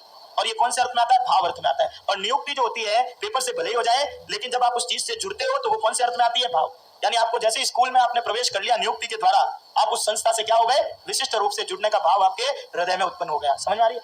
अरे यार तुम लोग हिंदी पढ़ते हो, तुमको हिंदी अभी पूरी नहीं आती है, संस्कृत में कैसे काम चलेगा तुम्हारा, है? नियोजनम, परिवार नियोजन कराओ। अरे काहे का नियोजन कराएं, पहले तो उपसर्ग बताओ, नियोजनम में धातु बताओ, हेलो, और प्रत्यय बताओ, लिंग बताओ, नपुंसक लिंग। तो नियोजनम कौन से लिंग में हो गया, नपुंसक लिंग में हो गया। चलिए अब बार बार चिल्ला रही थी निदान निदान निदान, पता नहीं काहे का निदान करोगे जीवन में। उपसर्ग बताओ, धातु बताओ, प्रत्यय बताओ, और लिंग कौन सा हो गया, नपुंसक, ठीक है, निदानम। चले अब नि उपसर्ग के बाद में अगला उपसर्ग है परा, परा उपसर्ग, परावर्तनम। अभी कुछ दिनों से टीवी में चल रहा है, ग्रहों की घूर्णन गति है और नियम चलता है परावर्तन का। परावर्तनम, परा विपरीत, परावर्तनम में उपसर्ग कौन सा हो गया, परा। वर्तनम में धातु कौन सी हो गई, वृत्त, और प्रत्यय ल्योट, लिंग नपुंसक। वृत्त धातु मैडम, वर्तमान लिखते नहीं हो, तुमको अभी पता पड़ा है कि हिंदी और संस्कृत चीज क्या होती है, इतने टाइम तक तो जाए रट के आ गए तुम लोग। पराभूत, पराभूत उपसर्ग बताओ, भूत में धातु बताओ, पट हस लिख और भू, भू मतलब होना, और प्रत्यय कत, ठीक है। चलिए ये तो पराजित हो गया, पराजित उपसर्ग परा, धातु जी, प्रत्यय कत। बताओ पराजित शब्द कौन से काल में है, वर्तमान, वर्तमान काल, भूतकाल या भविष्य काल, क्यों, कत प्रत्यय, कत प्रत्यय कौन से काल में होता है, भूतकाल। चलिए परा के बाद में अगला उपसर्ग है आपका परि, परि उपसर्ग। परि का परिपक्व बुद्धि रखो, रात दिन कहते हैं, बुद्धि में क्या रखो, परिपक्वता। परिपक्व उपसर्ग बताओ, धातु पच है तो फिर प्रत्यय बताओ, ऑप्शन दे रहा हूँ। तव्यत अनियर यत, ऐसा नहीं है कि लास्ट उत्तर राइट होगा, मैं वापस बोल रहा हूँ। कत तव्यत अनियर और यत कौन सा राइट है? तो ये त व में कैसे बदल गया? पढ़ाया हुआ है, पच के बाद में त व में बदलेगा परिपक्व। समझ में आ रही है? अब यदि कह दिया उदाहरण के तौर पर कि ये तो और बोल दो, चलो आप बोलो। अरे मेरा टेस्ट ले लो यार, एक दो मेरे को आता है या नहीं, देखो एक बार। परिज्ञान बेकार है, दूसरा बोलो। अभी ज्ञान भी नहीं लेना, और बोलो। है परिष्कार कर देते हैं लोग, परिष्कार। उपसर्ग बताओ, परि शुट का आगम है या स का कारह, कारह में धातु कौन सी हो गई? क्री, प्रत्यय कौन सा हो गया? ल्युट। गए का ल्युट गए हैं। चलो यदि कह दिया मान लीजिए उदाहरण के तौर पर परिणाम, ये परीक्षा का परिणाम आ गया, ठीक है। परिणाम उपसर्ग कौन सा है? परि। प्रणाम में धातु कौन सी है? नम, और प्रत्यय कौन सा हो गया? तव्यत। गय अनियर और यत कौन सा है? तव्यत अनियर यत और गय कौन सा राइट है? गय प्रत्यय। नम धातु है, न को ना क्यों कर दिया? सब उत्तर तुम्हारे अंदर फिट है, चिंता करो ही मत आप लोग, ठीक है। चलो परिवर्तनम, परिवर्तन क्या हुआ? अरे या तो ऐसे लिखा रहा हूँ, एग्जाम में एक भी नहीं आएगा। सोच रहा था कि 1 घंटे नेहरू पार्क में बिताऊं या क्लास में, इसलिए मैंने सोचा यार क्लास में ही चलते हैं, नेहरू पार्क से ज्यादा आनंद क्लास में आता है, इसलिए बाकी एग्जाम में थोड़ी आएगा कोई, है ना। ये तो मैंने एक प्रकार से आपको किसी भी शब्द को देखने की वृत्ति डाल दी। क्या डाल दी है? धातु बताओ इसमें, इधर देखो, वी। प्रत्यय बताओ, तव्यत अनियर यत और कतिन। लिंग बताओ, स्त्रीलिंग। समझ, मतलब किसी भी शब्द को आगे हर शब्द ऐसे आएगा, ध्यान रखना। अब मैं ये देखो, कई विद्यार्थी ऐसे होते हैं, वो एक बोलते हैं आप ऐसे कैसे पढ़ाते हो, समझ में आ रही है? पर मैं ऐसे ही पढ़ाता हूँ, मैं ऐसा ही हूँ, करूँ क्या? अच्छा लघु तो स्वीकार कर लो, नहीं लघु तब भी चुपचाप पढ़ाऊंगा ऐसे ही, उत्तर आपसे ही चाहिएगा। चलो लिखेंगे प्र, अगला उपसर्ग किससे? प्र। चलो एक बार कोशिश करता हूँ। प्राध्यापक, ये देखो स्कूल में जो टीचर होते हैं ना, एक होता है थर्ड ग्रेड बेचारा, जिसको हम बेचारा कहते हैं ना, पर वो सबसे उत्तम टीचर होता है। एक होता है आपका वरिष्ठ अध्यापक। कभी स्कूल के टीचर में वरिष्ठ को पूछना, वरिष्ठ में कौन सा प्रत्यय लगा हुआ है, कौन सी धातु, तो उसकी सारी वरिष्ठता उतर जाएगी, समझ में आ गई। और एक आता है लेक्चरर। लेक्चरर को स्कूल में क्या बोलते हैं? व्याख्याता बोलते हो। स्कूल में कभी व्याख्याता नहीं होता, क्यों नहीं होता? अरे काहे का फर्स्ट, काहे का थर्ड यार, व्याख्याता। चलो आप ही बता दो कितने उपसर्ग है? 1 2 11 15, 2 के 1। मैडम 1 बोल रहे हैं, कौन सा है पहले ये बताओ। अब आगे तो हम कितने हो गए? चलो 2 उपसर्ग, क्या ही धातु है। अब प्रत्यय बताओ अभी। तव्यत अनियर यत और त्रिच। यदि कोई स्त्री हो तो व्याख्याता कभी नहीं होगी, वो क्या होगी? व्याख्यात्री। समझ में आ रही है मेरी बात? अब मेरे को ये बताओ, स्कूल में कभी व्याख्या पद्धति चलती है क्या? इसीलिए स्कूल में कभी व्याख्याता नहीं होता। जो कोई बोले ना मैं व्याख्याता हूं, तो क्रॉस कर देना उसके ऊपर कि तुम वापस जाके एक बार रीट का एग्जाम दो और इस उत्कर्ष की क्लास में हो, ताकि बता दूं व्याख्याता होता क्या है। स्कूल में हमेशा क्या होता है? प्राध्यापक। देखते हैं, अभी देखते हैं, मेरे को नहीं पता है, मैं तो शब्दों से खेलने वाला आदमी हूँ। अब मैं देखता हूँ प्राध्यापक होता है, व्याख्याता होता है, मेरे को खुद को ही नहीं आता मेरे सामने। अब बताओ कितने उपसर्ग है? 1 2 3, चलो 3 है, चलो 3 मानते हैं। ये कह रहे 3 है, पहले तो निकाले तो सही, पहला कौन सा है? दूसरा। एक मिनट रुको, अब संधि बताना। अरे संधि बताओ, अब बताओ आ लिखो। अब धातु बताओ, पक गाय की धातु है। अध्यापक किसको कहते हैं? पकाने वाला, वो रसोई बनाता है वहां पे। अरे भैया आपकी धातु कौन सी है? आप। आपका मतलब होता है प्राप्त कराना, और इसके पीछे एक प्रत्यय लगा हुआ है, कौन सा है? अक बराबर नवुल। अब आप देखिए, नवुल भी नहीं है एक्चुअल में, गलत नहीं पढ़ाऊंगा, सही पढ़ाऊंगा आपको, ठीक है। इसके पीछे अच्छा यहाँ नवुल है, शिक्षक में नहीं है, यहाँ प्रत्यय नवुल है। अब यदि कोई स्त्री हो तो क्या लिखोगे? प्राध्यापिका। देखिए अध्यापकों में अधि प्लस आपक, अध्यापकों में जो प्र यानी विशिष्ट रूप से होता है, प्रकृष्ट होता है, अध्यापकों में भी जो प्रधान होता है वो क्या कहलाता है? प्राध्यापक। तो स्कूल में हमेशा जो पद होता है वो किसका होता है? प्राध्यापक का, व्याख्याता नहीं होता है। समझ में आ रही है? व्याख्या तो कॉलेज में चलता है। चलिए अध्यापक कर दिया। अब आइए अगला, अगला प्र के बाद में अगला आपका करते हैं, आपकी प्रगति कैसी है ये बताओ। प्रगति उपसर्ग बताइए, धातु बताइए, चल हस ग और गम। प्रत्यय बताओ, कतिन, कतिन का लिंग बताओ। अब आइए अगला, प्रगति हमेशा किस पर आधारित होती है? अपने प्रदर्शन पर। उपसर्ग बताइए, प्रदर्शन में धातु बताइए, दृश। री को और क्यों किया? गुण कर दिया, रात को जगोगे इतना पढ़ाया मैंने, ये गुण किया है। प्रदर्श गुण। प्रत्यय बताओ, लिंग बताओ, नपुंसक। कितने हो गए देख के बताओ। क्यों दुष्य दूर और निष्ठीर को एक ही मान रहे हो क्या? कितने हुए? कोई 17 कह रहा है, कोई 18 कह रहा है।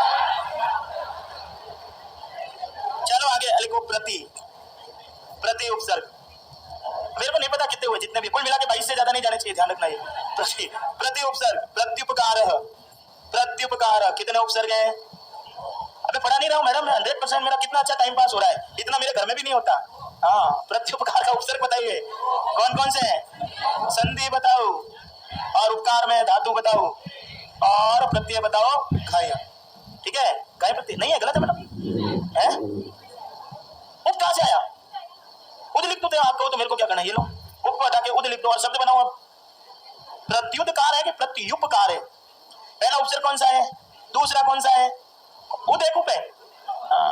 अरे वो कभी कभी दिमाग क्या है कि मेरे भी कभी कभी चित्त पता नहीं कहाँ चला जाता है, करे क्या, मनुष्य स्वभाव है ना मैडम, चंचल है बहुत, पढ़ाता है वो ध्यान पता नहीं, क्योंकि हमेशा मुझको किसी न किसी की क्या रहती है।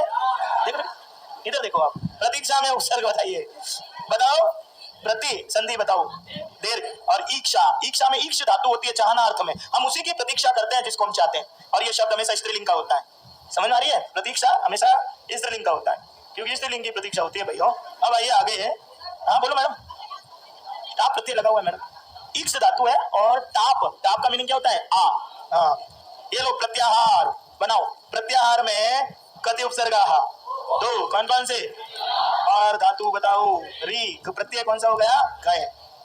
प्रतिघात, लो अब यहाँ पे इतना बोलता हूँ ना, कभी कभी मेरे पास ऐसे भी शब्द होते हैं मैं एकदम चुप कर देता हूँ। चलो प्रतिघात में उपसर्ग बताओ, धातु बताओ। ऑप्शन दे रहा हूँ, ऑप्शन ढूंढना। दृश्य धातु, एक मिनट, दृश्य धातु, दूसरा दे रहा हूँ चल धातु, तीसरा दे रहा हूँ हन धातु, और चौथा दे रहा हूँ वद धातु।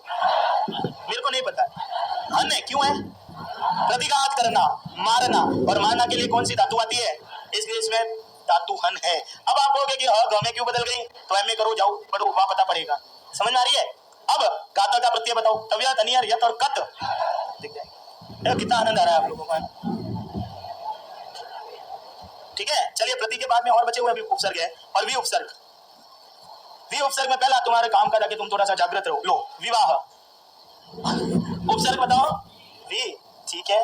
धातु बताओ, ऑप्शन दो, चल, हस, लिख और वह से वाह कैसे बना दिया? तव्यत, अनियर, यत और घय। तो विवाह हमेशा किसका होता है? पुल्लिंग का, क्योंकि ये शब्द कौन से लिंग में है? और इसीलिए तो इसको विवाह कहा जाता है। क्यों? क्योंकि विवाह के अवसर पर पति पत्नी को ले जाता है, तो वास्तविक रूप से वहन कौन कर रहा है? वह धातु वहन करना अर्थ में होती है, जिसका विशेष रूप से वहन किया जाए हम उसको क्या कहते हैं? विवाह। और वहन करने का मतलब होता है ढूंढना, गधे को ढूंढते हैं हम, इसीलिए ये शब्द विवाह शब्द गलत है। समझ में आ गई? और अपने भारतीय संस्कृति में इसका नाम क्या होता है? पाणी ग्रहण। आपको सही शब्दों का चयन आना चाहिए। आप विवाह नहीं करते हैं, आप तो कर सकते हैं, आप नहीं करते, ठीक है? क्योंकि अब मेरे खुद के लोग 60,000-70,000 कमा दिया, मैं किसको ढूंढ किसको लाऊं? मैं तो खुद ढूंढा, मैं तो खुद ढूंढा हुआ हूं उससे। पहले दिन पूछता हूं कि भाई तुम्हारी पेमेंट आई कि नहीं आई। समझ में आ रही मेरी बात? तो एक्चुअल में विवाह का मतलब क्या होता है? विशिष्ट रूप से जिसको वहन किया जाए उसको क्या कहा जाता है? विवाह। हम वहन नहीं करते हैं कभी, इसीलिए शुद्ध भारतीय संस्कृति में जो संस्कार है उसका नाम क्या होता है? पाणी ग्रहण। पाणी यानी हाथ, ग्रहण यानी ग्रहण करना, और हाथ जब ग्रहण करते हैं तब दोनों के हाथ आते हैं, इधर भी खींचे उधर भी खींचे, है ना? तो लड़ते रहो पूरी जिंदगी। चलो आओ आगे, अगले आइए। आप मतलब ध्यान रखना है, और यदि विवाह कर दिया ना तो आपका मान के चल, पाणी ग्रहण करना हमेशा क्या हो जाएगा? विनाश। विनाश में उपसर्ग बताइए, अभी तो हंस रहे हो, थोड़ी देर बाद समझ शुरू करूंगा। विनाश में धातु बताओ, हस, चल, लिख और नस। नस मतलब नष्ट करना, और विवाह से हमेशा नाश भी किसका होता है? प्रत्यय बताओ, गय। गय मतलब पुल्लिंग, तो ये शब्द विनाश भी किसका है? पुल्लिंग का। अरे तुम पढ़ते रहो, देखो कितना आनंद है, संस्कृत में तो पूछो ही मत। चलिए वी उपसर्ग में दो तो मैंने बता दिया, पहला विनाश, और अब यदि कहते हैं विनियोग, विनियोग। आपको शब्दों का समझ में आ रहा है नहीं आ रहा है? आप तो ये मजाक करते करते मत पढ़ो, वो मेरी तो आदत है मजाक करते करते पढ़ाने की, ठीक है? मैं वहां पे ऊपर भी ऐसे ही पढ़ाता था, कॉलेज में भी। मेरे को पढ़ाना नहीं होता है, मेरे को क्या करना होता है? चलो नहीं मैं कैसे काम बोल, मैं तेरा टाइम निकालना होता है। चलो विनियोग उपसर्ग कितने हैं ढूंढ के बताओ, कौन कौन से? वी और नी। योगा में धातु बताओ, और प्रत्यय। चलिए अब अगला, विनियोग के बाद में बहुत सारे शब्द होते हैं, ठीक है ना? और एक आदि कोई कठिन से कठिन शब्द बोलो, है? क्या बोल रहे हो? विग्रह, विद्या, विज्ञान क्या बोलते हो यार? एक मिनट मैडम, आप एक मिनट, मेरे को सुनाई नहीं दे रहा है। विज्ञान तो इसमें तो कुछ है। चलो कोई बात नहीं, मैं लिख देता हूँ, छोड़ो यार। ये लो कठिन शब्द, व्यायोग। चलो व्यायोग बताओ कितने उपसर्ग, कौन कौन से? और संधि बताओ, धातु बताओ, प्रत्यय बताओ, ठीक है? अब अगला, और अंतर छोड़ो यार, विद्यार्थी विख्यात। अरे कौन विख्यात है मैडम? क्या है का विख्यात? विख्यात अपन खुद विख्यात है बहुत। चलो विख्यात उपसर्ग बताइए। धातु ख्या ही धातु थी जिसको क्या कर दिया आपने। प्रत्यय बताओ कौन सा प्रत्यय, बोलो क्या। तव्यत अनियर यत और कत। विख्यात का लिंग कौन सा है बताओ, और कौन से काल में है ये बताओ। भूतकाल, क्योंकि जो प्रसिद्ध हो गया हम उसको विख्यात कहते हैं। तो ये काल कौन सा हो गया, भूतकाल। चलो अगला है आपका, कितने हो गए अब, सु उपसर्ग। सु, अरे चलो जितना हुए ठीक है। सु उपसर्ग, और सु उपसर्ग में लिखेंगे स्वागतम। स्वागतम, स्वागत करता हूं। चलो संधि बताओ कितना उपसर्ग है ये बताओ। सु आगत, धातु बताओ, प्रत्यय बताओ, कत। ठीक है, अब आइए अगला, ये तो बहुत ही सुयोग्य वर है। सुयोग्य उपसर्ग सु, योग्य योज्य धातु, प्रत्यय बताओ। दो ही ऑप्शन दे रहा हूं, यत और न्यत। यत है कि न्यत है। यत में क्या होता है, स्वरांत प्लस ब वर्गांत, और न्यत में हलंत धातु। तो योज्य धातु हलंत है, इसलिए कौन सा प्रत्यय लगा हुआ है, न्यत। यहाँ मेहनत करनी है, क्या करनी है, जहां अपन अटक रहे हैं मेहनत करो और क्या। अब अगला सु है ना, सुदर्शनम, ये भगवान श्री कृष्ण का सुदर्शन चक्र। सुदर्शनम, सु प्लस दर्शनम में धातु बताओ, दृश, प्रत्यय बताओ, ल्योट। ठीक है भैया। अब देखो 1 घंटे से अपन अभ्यास कर रहे हैं, आपको पता पड़ रहा है क्या चल रहा है। चल ये रहा है कि हमेशा पद जब भी बना हुआ आएगा तो उपसर्ग के साथ धातु, क्रिया, प्रत्यय सब लग के आएंगे। समझ में आ रही है। इसलिए वो कोई भी सवाल दे सकता है, संधि का दो, आपके भली प्रत्यय का दो, लिंग का दो, या आपका उपसर्ग का दो, ये एक शब्द इस रूप में चलता है। ठीक है, कितने उपसर्ग हो गए अब, 20 ही हुए अभी। चलो देख, नी कर दिया उपसर्ग, नी भी हो गया। तो फिर दुस और दुर आपने डबल गिन लिया। चलो देखते हैं, देखिए लिखिए, अति लिख कर दिया, अप, अपि, अधि, अनु, अनु भी हो गया, अभी, आ, अव लिख दो। चलो अब उपसर्ग, अब, अवलोकनम, अवलोकनम, लुक धातु होती है देखना अर्थ में, उपसर्ग है अवलोकनम में, लुक धातु, प्रत्यय भी चिल्लाओगे, ल्युट है पहले ही बोल दिया। ठीक है, अवलोकनम। यदि कह दिया मान लीजिए ये अवत, अब यहां से बोलना भैया, अवच्छिन्न, अवच्छिन्न, उपसर्ग कौन सा हो गया। अब संधि बताओ, कौन सी संधि हो गई, इष्टत्व। छिन्न में धातु कौन सी हो गई मैडम, छानु, धातु बताओ। ठीक है, प्रत्यय बताओ, तव्यत अनियर यत और कत, छिन्न, भिन्न, प्रपन्न, प्रसन्न, आपन्न, विपन्न। ठीक है भाई, वो छिद और छद में रात दिन का फर्क है। चलिए अब आइए आगे, अवच्छिन्न के बाद में अगला आपका उपसर्ग है, नहीं एक आधी और उदाहरण लिख दो, अवाप्ति। अवाप्ति, अवाप्ति कितने उपसर्ग है बताओ, 1, 5, 11, 17, कौन सी है, दो तो ऑप्शन में नहीं है। मैं कितने, एक। अव प्लस आपति, देखो जहां समस्या आ रही है वो ध्यान रखो। धातु यदि आप बोलोगे तो मैं धातु पूछूंगा, क्योंकि वो तो क्रिया के योग में होंगे। आपति में धातु कौन सी हो गई, आप, प्रत्यय, कथन, लिंग, स्त्रीलिंग। इतने शब्द ये हिंदी में से लिखा है, ये मेरे पास मोबाइल में है ना, ये शब्द हिंदी के हैं तुम्हारे, समझ में आ रही है। जो संस्कृत के होते तो मैं 2 मिनट में याद करके बता देता आपको। तो ये मैंने सारे शब्द आपके हिंदी में से लिखा है। ठीक है, लिखाते लिखाते बीच बीच में से मैंने क्या कर दिया, विसर्ग लगा के पद बना दिया। अब आपको क्या समझ में आया, समझ में आया कि जब भी शब्द बनेगा, अब अपना विषय तो उपसर्ग का था का, विसर्ग उपसर्ग तो था ही नहीं, उपसर्ग तो दिख रहा था। विसर्ग आपका ये था कि प्रत्यय कौन सा है, लिंग कौन सा है, संधि कौन सी है, धातु कौन सी, इतने विषय क्लियर हो गए। कुल मिला के 22 उपसर्ग हो गए, अभी भी नहीं हुए। चलो वापस देखो, अव के बाद में देखिएगा उद कर दिया, उद के बाद में उप, अगला दुस, दूर अलग है, निश, निर, नी, परा, परी, परी हो गया, सु, सु कराया ना अभी, प्र और प्रति और वी, तो फिर कौन सा है 22, तो सम। अच्छा सम कर दो भाई, सम, सम कर दे। चलो बताओ, समाचार, समाचार कितना उपसर्ग है सम में, कौन कौन से है, सम और चार, चार में धातु बताओ, प्रत्यय बताओ, गए। अब समाचार का मीनिंग बताओ, समाचार कहते किसको है, हैं? समाचार किसको कहते हैं, कोई बात नहीं। न्यूज किसे कहते हैं, समाचार कौन, समाचार कहते हैं, न्यूज कौन, न्यूज समाचार दोनों किसे कहते हैं। अरे ये सामने पड़ा हुआ है, इधर उधर कहाँ झांक रहे हो यार, खुद का तो समझ ही नहीं जा रहा है, और न्यूज में समाचार में जा रहे हो। जो सम्यक रूप से चारों तरफ चरण करता है हम उसको क्या कहते हैं, समाचार। तो समाचार का मीनिंग क्या होता है, पूरे देश की घटनाएं जो सम्यक होती है, एकदम सटीक होती है, मतलब चारों तरफ की होती है, हम उसको क्या बोलते हैं, समाचार। हिंदी पढ़ रहे हो तुम, संस्कृत पढ़ रहे हो, अब तुम्हारी दुनिया मुट्ठी में है, ऐसे दुनिया मुट्ठी में नहीं होती मोबाइलों में, शब्द खेलने से दुनिया मुट्ठी में होती है। ठीक है, चलो और बताओ, चलो तुम ही बोल दो फिर मैं शब्द लिखूंगा। तो चलो लिखते हैं, संबलनम है, आप ही बोलो कौन लिखूं, संस्कृत लिखता। अरे वाह मैडम, हृदय खुश कर दिया आपने, तो संस्कृत आपने ऐसे शब्द का प्रयोग कर लिया। चलो संस्कृत, उपसर्ग बताओ, संधि बताओ, दीर्घ, वृद्धि, अनुनासिक या अनुस्वार, धातु बताओ, प्रत्यय बताओ, कत, और कद प्रत्यय कौन से काल में होता है? इसका मतलब जो भाषा परिष्कृत हो गई हम उसको क्या कहते हैं? संस्कृत। ठीक है, और बताओ, और कोई बोलो। संबोधनम, चलो संबोधनम। चलो आप ऐसे ऐसे शब्द बोलते हो खुद उलझोगे उसमें। उपसर्ग बताओ। सम। संधि बताओ, ऑप्शन दे रहा हूं। दीर्घ, वृद्धि, अनुनासिक या पर सवर्ण। कैसे हो गई पर सवर्ण? ये समझ में नहीं आई है? ये राइट है कि ये राइट है? ऊपर वाला नीचे वाला सिर्फ इतना बता दो। हिंदी में ये राइट है? ये हिंदी तद्भव, ये लो काट दी, दिख के नीचे। चलो अब बताओ एक्चुअल में क्या होता है? माँ को होता है अनुस्वार, समझ में आ रही है? मो अनुस्वार, और माँ अनुस्वार देखो ये पवर्ग का वर्ण है, प फ ब भ, और कौन सी संधि हो गई? पर सवर्ण। ये माँ लिखा हुआ नहीं है या संधि है पर सवर्ण, क्योंकि माँ जो होता है ना वो हमेशा किस में बदलता है? बिंदी में, और बिंदी आगे जाके किस में बदलेगी? पांचवें वर्ण में। तो ये दिख रहा है ना, सम नहीं है, ये चेंज होके माँ बना है। चलिए बोधनम में धातु कौन सी होती है? बोध प्रत्यय कौन सा हो गया? ल्युट। ल्युट। चलो एक शब्द लिखता हूँ, मैं बड़ा कंफ्यूजन होता रहता हूँ क्योंकि विद्यार्थी उबासी नहीं लेनी भाई क्लास में ना। चलो संन्यास, ये राइट है या ये राइट है? ये राइट है। चलो कोई नहीं, पहले तो विग्रह करो इसका। सम प्लस, अब बताओ कौन सा राइट है? ये कि ये?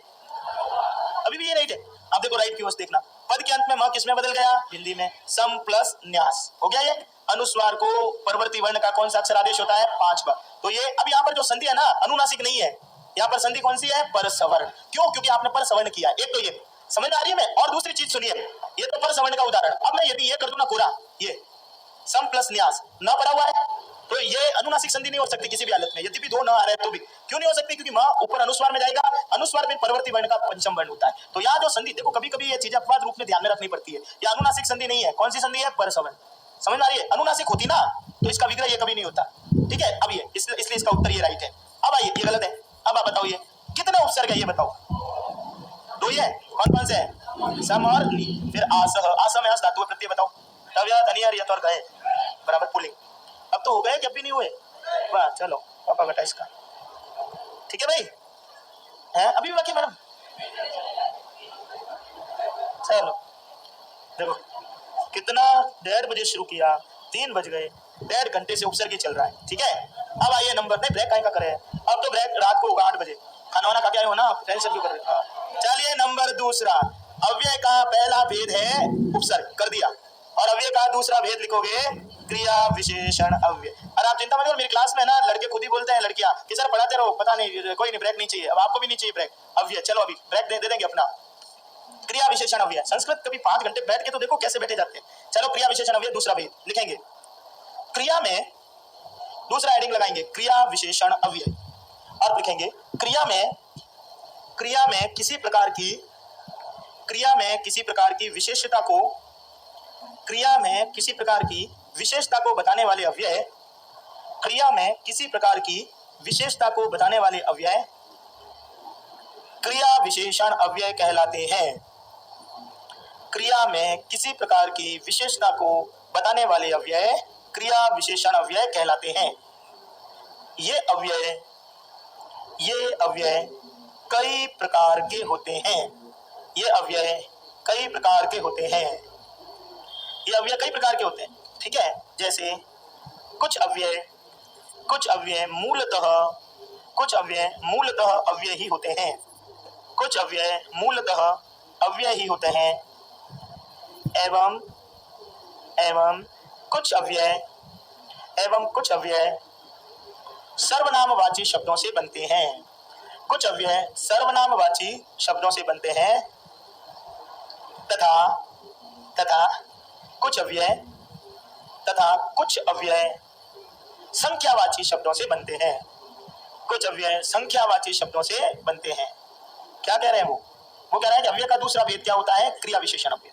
क्रिया विशेषण यानी जो क्रिया की विशेषता बताता है।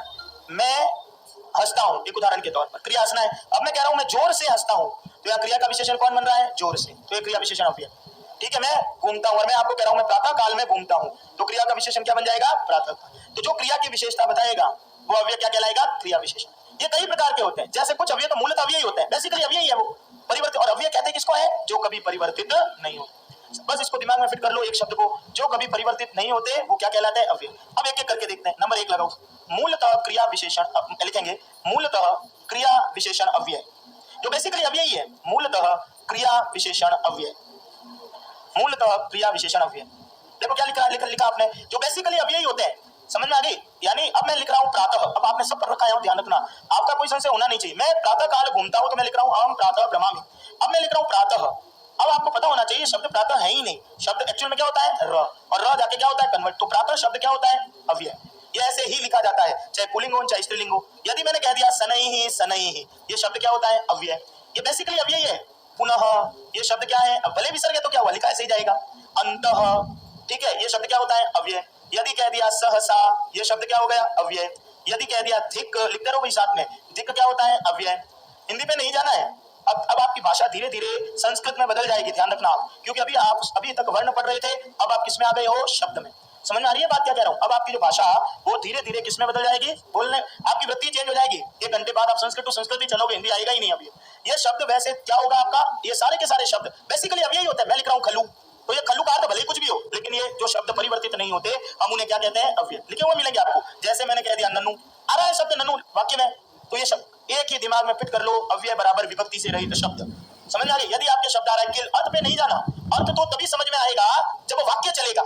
समझ में आ रही है क्या बोल रहा हूँ, जब वाक्य चलेगा तभी आपको समझ में आएगा कि इसका अर्थ क्या होता है। नन्नू है, किल है, खलू है, प्रातः है। जब मैं आपको कारक पढ़ाऊंगा तो बहुत सारे अव्यय लिखाऊंगा, और बहुत सारे अव्ययों में लिखाऊंगा, जैसे अभितः दोनों और ये अव्यय है, परितः चारों ओर ये अव्यय है, नमः ये क्या है अव्यय। कुल मिला के मेरे को एक चीज बतानी है, और वो ये चीज है, अब जैसे आपने लिखा, ये लिख दिया एक बार, साथ साथ बताते रहो, ठीक है। यदि पहला लिख रहा हूं, अब दिमाग वहां नहीं लगाना है किसका अर्थ क्या है, दिमाग ये लगाना है कि ये शब्द क्या होते हैं अव्यय। जो शब्द परिवर्तित नहीं होते हम उनको क्या कहते हैं अव्यय। अब यदि मैं कह रहा हूं आपको देखना, उच्चई ही, क्या बोल रहा हूं उच्चई, तो ये शब्द अव्यय होता है, ऊपर खत्म। यदि मैं कह रहा हूं नीचे ही, ये शब्द अव्यय होता है, जहां मेरे को जरूरत होगी हिंदी लिखा दूंगा। यदि मैं कह रहा हूं ऊपरी, ऊपरी यानी ऊपर की तरफ, तो अव्यय है, खत्म, ठीक है। यदि मैं कह रहा हूं देखो हमें यह मिलाया, यह का मतलब होता है, इसके ब्रैकेट में लिखना बीता हुआ कल, जो समय बीत गया हम उसके लिए क्या बोलते हैं यह, जहां आवश्यकता होगी मैं लिखा दूंगा। और स्व का मतलब आने वाला कल। अभी अशुद्धि संशोधन चलोगे तब ये चीज आएगी। जो शब्द कभी परिवर्तित नहीं होते हम उन्हें अव्यय कहते। हो सकता है अव्यय क्रिया विशेषण बन रहा है तो ठीक है, आपके तो ये आएगा कि हम प्रातः ब्रह्मामि, वो कहेगा इसमें कितने अव्यय ढूंढ के बताओ, तो कितने हैं, एक प्रातः। तो आपने पहला लिखा, अब देखना मैं, अब ढूंढना है कैसे सवाल आएंगे, ठीक है। उच्चै ही गच्छति भाग्य पंक्ति, जब मनुष्य के भाग्य की पंक्ति ऊपर की ओर चलती है, तदा दुखो नीचे ही आगच्छति। लिखना नहीं है, सिर्फ समझिए इसको, जब मनुष्य के भाग्य की पंक्ति ऊपर की ओर चलती है तब सारे दुख कहाँ रहते हैं, नीचे की ओर। इसलिए ज्यादा खुश नहीं होना चाहिए खुशी में। अभी तक जोर जोर से हंस रहे थे, लेकिन मेरे को ये पता है कि अभी तो हंस रहे हो नहीं, 1 घंटे बाद में ये चक्र चल के कहाँ जाएगा, नीचे। समझ में आ रही है। अब वो कहेगा कि वाक्य देख के कह रहा है अव्यय बताओ कितने हैं। पहला शब्द क्या हो गया उच्चई, ये तो क्रिया है, ये शब्द हो गया पंक्ति, ये क्या हो गया अव्यय, और ये क्या हो गया, ये शब्द है, ये क्या हो गया अव्यय। तो टोटल कितने अव्यय हो गए, 3। हमको ये कोई अर्थ नहीं है कि ये क्रिया का विशेषण बन रहा है, ये क्या बन रहा है, ये सर्वनाम है, कोई मैटर नहीं। कुल मिला के ये शब्द क्या होता है अव्यय। और अव्यय किसे कहते हैं, जो शब्द परिवर्तित नहीं हो। अच्छा, कुछ अव्यय ऐसे होते हैं जो मूलतः बेसिकली अव्यय होता है। मैं भी लिखाना शुरू करूँ ना, 5 कॉपी भरा दूं अव्यय की, तब भी खत्म नहीं होंगे। समझ में आ रही है। अव्यय तो बहुत सारे हैं भाषा में। अब दूसरा, पहला तो लिख दिया मूलतः क्रिया विशेषण अव्यय कौन से हो गए, जो बेसिकली अव्यय होते हैं। मैं तो 4-5 लिखा है। अब नंबर 2 लिखो, सर्वनामवाची क्रिया विशेषण अव्यय। दूसरा लिखेंगे सर्वनामवाची क्रिया विशेषण अव्यय। दूसरा अव्यय का भेद कौन सा होता है, सर्वनामवाची क्रिया विशेषण अव्यय, जो बेसिकली सर्वनाम होते हैं लेकिन फिर भी अव्यय बन जाते हैं, हम उनको क्या कहते हैं, सर्वनामवाची क्रिया। बेसिक चीज है, क्लास कल ही पढ़ाया है मैंने, ये वाकई में पढ़ाया कल 6ठी क्लास में, और वो की वो आपको पढ़ाऊंगा अभी, वो की वो शब्द लूंगा मैं, ठीक है ना। मैं शब्द भी परिवर्तित नहीं करूंगा जो मैंने क्लास 6ठी में सर्वनाम पढ़ाया वो। अब देखिए, जब कोई चीज मेरे को सामने, भले कोई उदासी ले, चाहे हंस रहा हो चाहे रो रहा हो, जब कोई चीज मेरे को सामने दिख रहा है मेरे को सामने, तो मैं इन छात्रों के लिए भी, एक छात्रा तब मैं कहूंगा तुम, जो आंख से दिखती है तब मैं तुम कहूंगा। आपके लिए भी मैं किस शब्द का प्रयोग करूंगा, तुम। यदि 2 है तो तुम दोनों, वहां पर 2 है तब भी तुम दोनों, और यदि तुम, जो चीज आंख से दिखती है मैं हमेशा उसके लिए 2 शब्द का प्रयोग करता हूँ, आप और तुम। समझ में आ रही है, क्यों, क्योंकि वो मेरे को क्या है, आंख से दिख रही है। और उसके लिए संस्कृत में जो शब्द होता है वो होता है युष्मत। युष्मत का मतलब तुम दोनों और तुम सब, ठीक है, क्योंकि वो आंख से दिखाई दे रहा है। इसका कोई लिंग नहीं होता, क्योंकि अंधा थोड़ी आंख से दिख रहा है तो ये पता है कि लड़की है नहीं लड़का है, तो ये एक लिंग में चलता है। जब कर्ता मैं होता हूं, मैं लिखाऊंगा भी इसको बहुत, जब कर्ता मैं होता हूं तो मेरे को तो पता है कि मैं आदमी हूं औरत हूं, तो मैं जब कर्ता में साथ में मिलकर काम कर रहा हूं, हम दोनों और हम सब, तो जब भी मैं शब्द होता है तो इसका कर्ता होता है अश्मत, और वो भी एक लिंग में ही चलता है, क्योंकि पहले से पता है क्या कि कर्ता पुल्लिंग है या स्त्रीलिंग। जब मैं शामिल हूं तो मेरे को पहले से ही पता है कि मैं पुल्लिंग में हूं और मेरे सामने जो है वो कौन से लिंग में। लेकिन इस दीवार के बाहर जो कुछ भी मेरे को दिखाई नहीं देता वो मेरे लिए क्या होता है, वह। अब इस दीवार के बाहर जो कुछ भी नहीं दिखाई दे रहा मेरे को, अब वह शब्द मैं किसी भी नाम के लिए प्रयोग कर रहा हूं, जिसको आप कहते हो प्रथम पुरुष। समझ में आ रही है? या जिसको कहते हो अन्य पुरुष। देखना भी है, अब वो जब मेरे को आंख से नहीं दिखाई देता है तो वो हो सकता है पुल्लिंग हो। आंख से नहीं दिखाई, वह राम भी हो सकता है और वह लता भी हो सकती है और वह फल भी हो सकता है। तब ये वह के शब्द तीनों ही लिंगों में चलते हैं। जब वो पुल्लिंग में चलता है तो स तौ ते, स्त्रीलिंग में चलता है तो सा ते ताह, नपुंसकलिंग में चलता है तो तत् ते तानि। अभी 1 घंटा संस्कृत को सीखने का आपका सबसे उपयुक्त काल होगा, बेसिक। अब आप देखिए क्या कर दिया, जब कोई चीज आंख से नहीं दिख रही है तो प्रथम पुरुष हो गया, अन्य पुरुष वह। तो कुल मिला के सर्वनाम 9 ही होते हैं। कितने होते हैं? 9। अभी 9 ही। वह, वे दोनों, वे सब। समझ में आ रही है? और तुम दोनों, तुम सब, ये सब करता है। मैं, हम दोनों और हम सब। ठीक है भैया?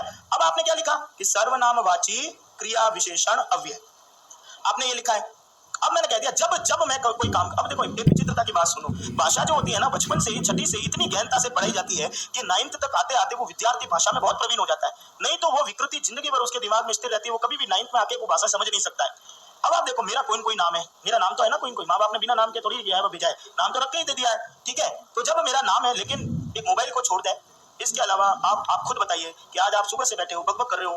बकबक क्यों? बकबक का मतलब क्या होता है? बोल रहे हो आप। यूं बकबक का मतलब प्रलाप मत समझना, कोई प्रलाप कहलाए तो गलत है। बकबक का अर्थ होता है वार्ता। बकबक किसको बोलते हैं? वार्ता को। देखना कभी जाके कोसों में, अपने आप अर्थ पता पड़ जाएगा। ठीक है? आप वार्ता करते हो। अब मेरे को एक बात बताओ आप कि आप इतने सुबह से या कल, चलो कल से शुरू करते हैं, आपने अपने नाम को कितनी बार बोला है? अपने नाम को याद है आपने बोला है? कल और आज दोनों में। एक मोबाइल को छोड़ दो, मोबाइल में यदि कोई आता है तो पूछता है आप कौन बोल रहे हो, तब मैं भले मेरा नाम बता दूं। बाकी मैं आज सुबह से लगातार पढ़ा रहा हूँ, मैंने तो मेरा नाम कितने बोले होंगे शब्द मैंने, लेकिन मैंने मेरा नाम कभी नहीं बोला। लेकिन मैं नाम तो नहीं बोल रहा हूँ, लेकिन मैं ये तो बोल ही रहा हूँ, मैं ये पढ़ा रहा हूँ, मैं ये कर रहा हूँ, मैं।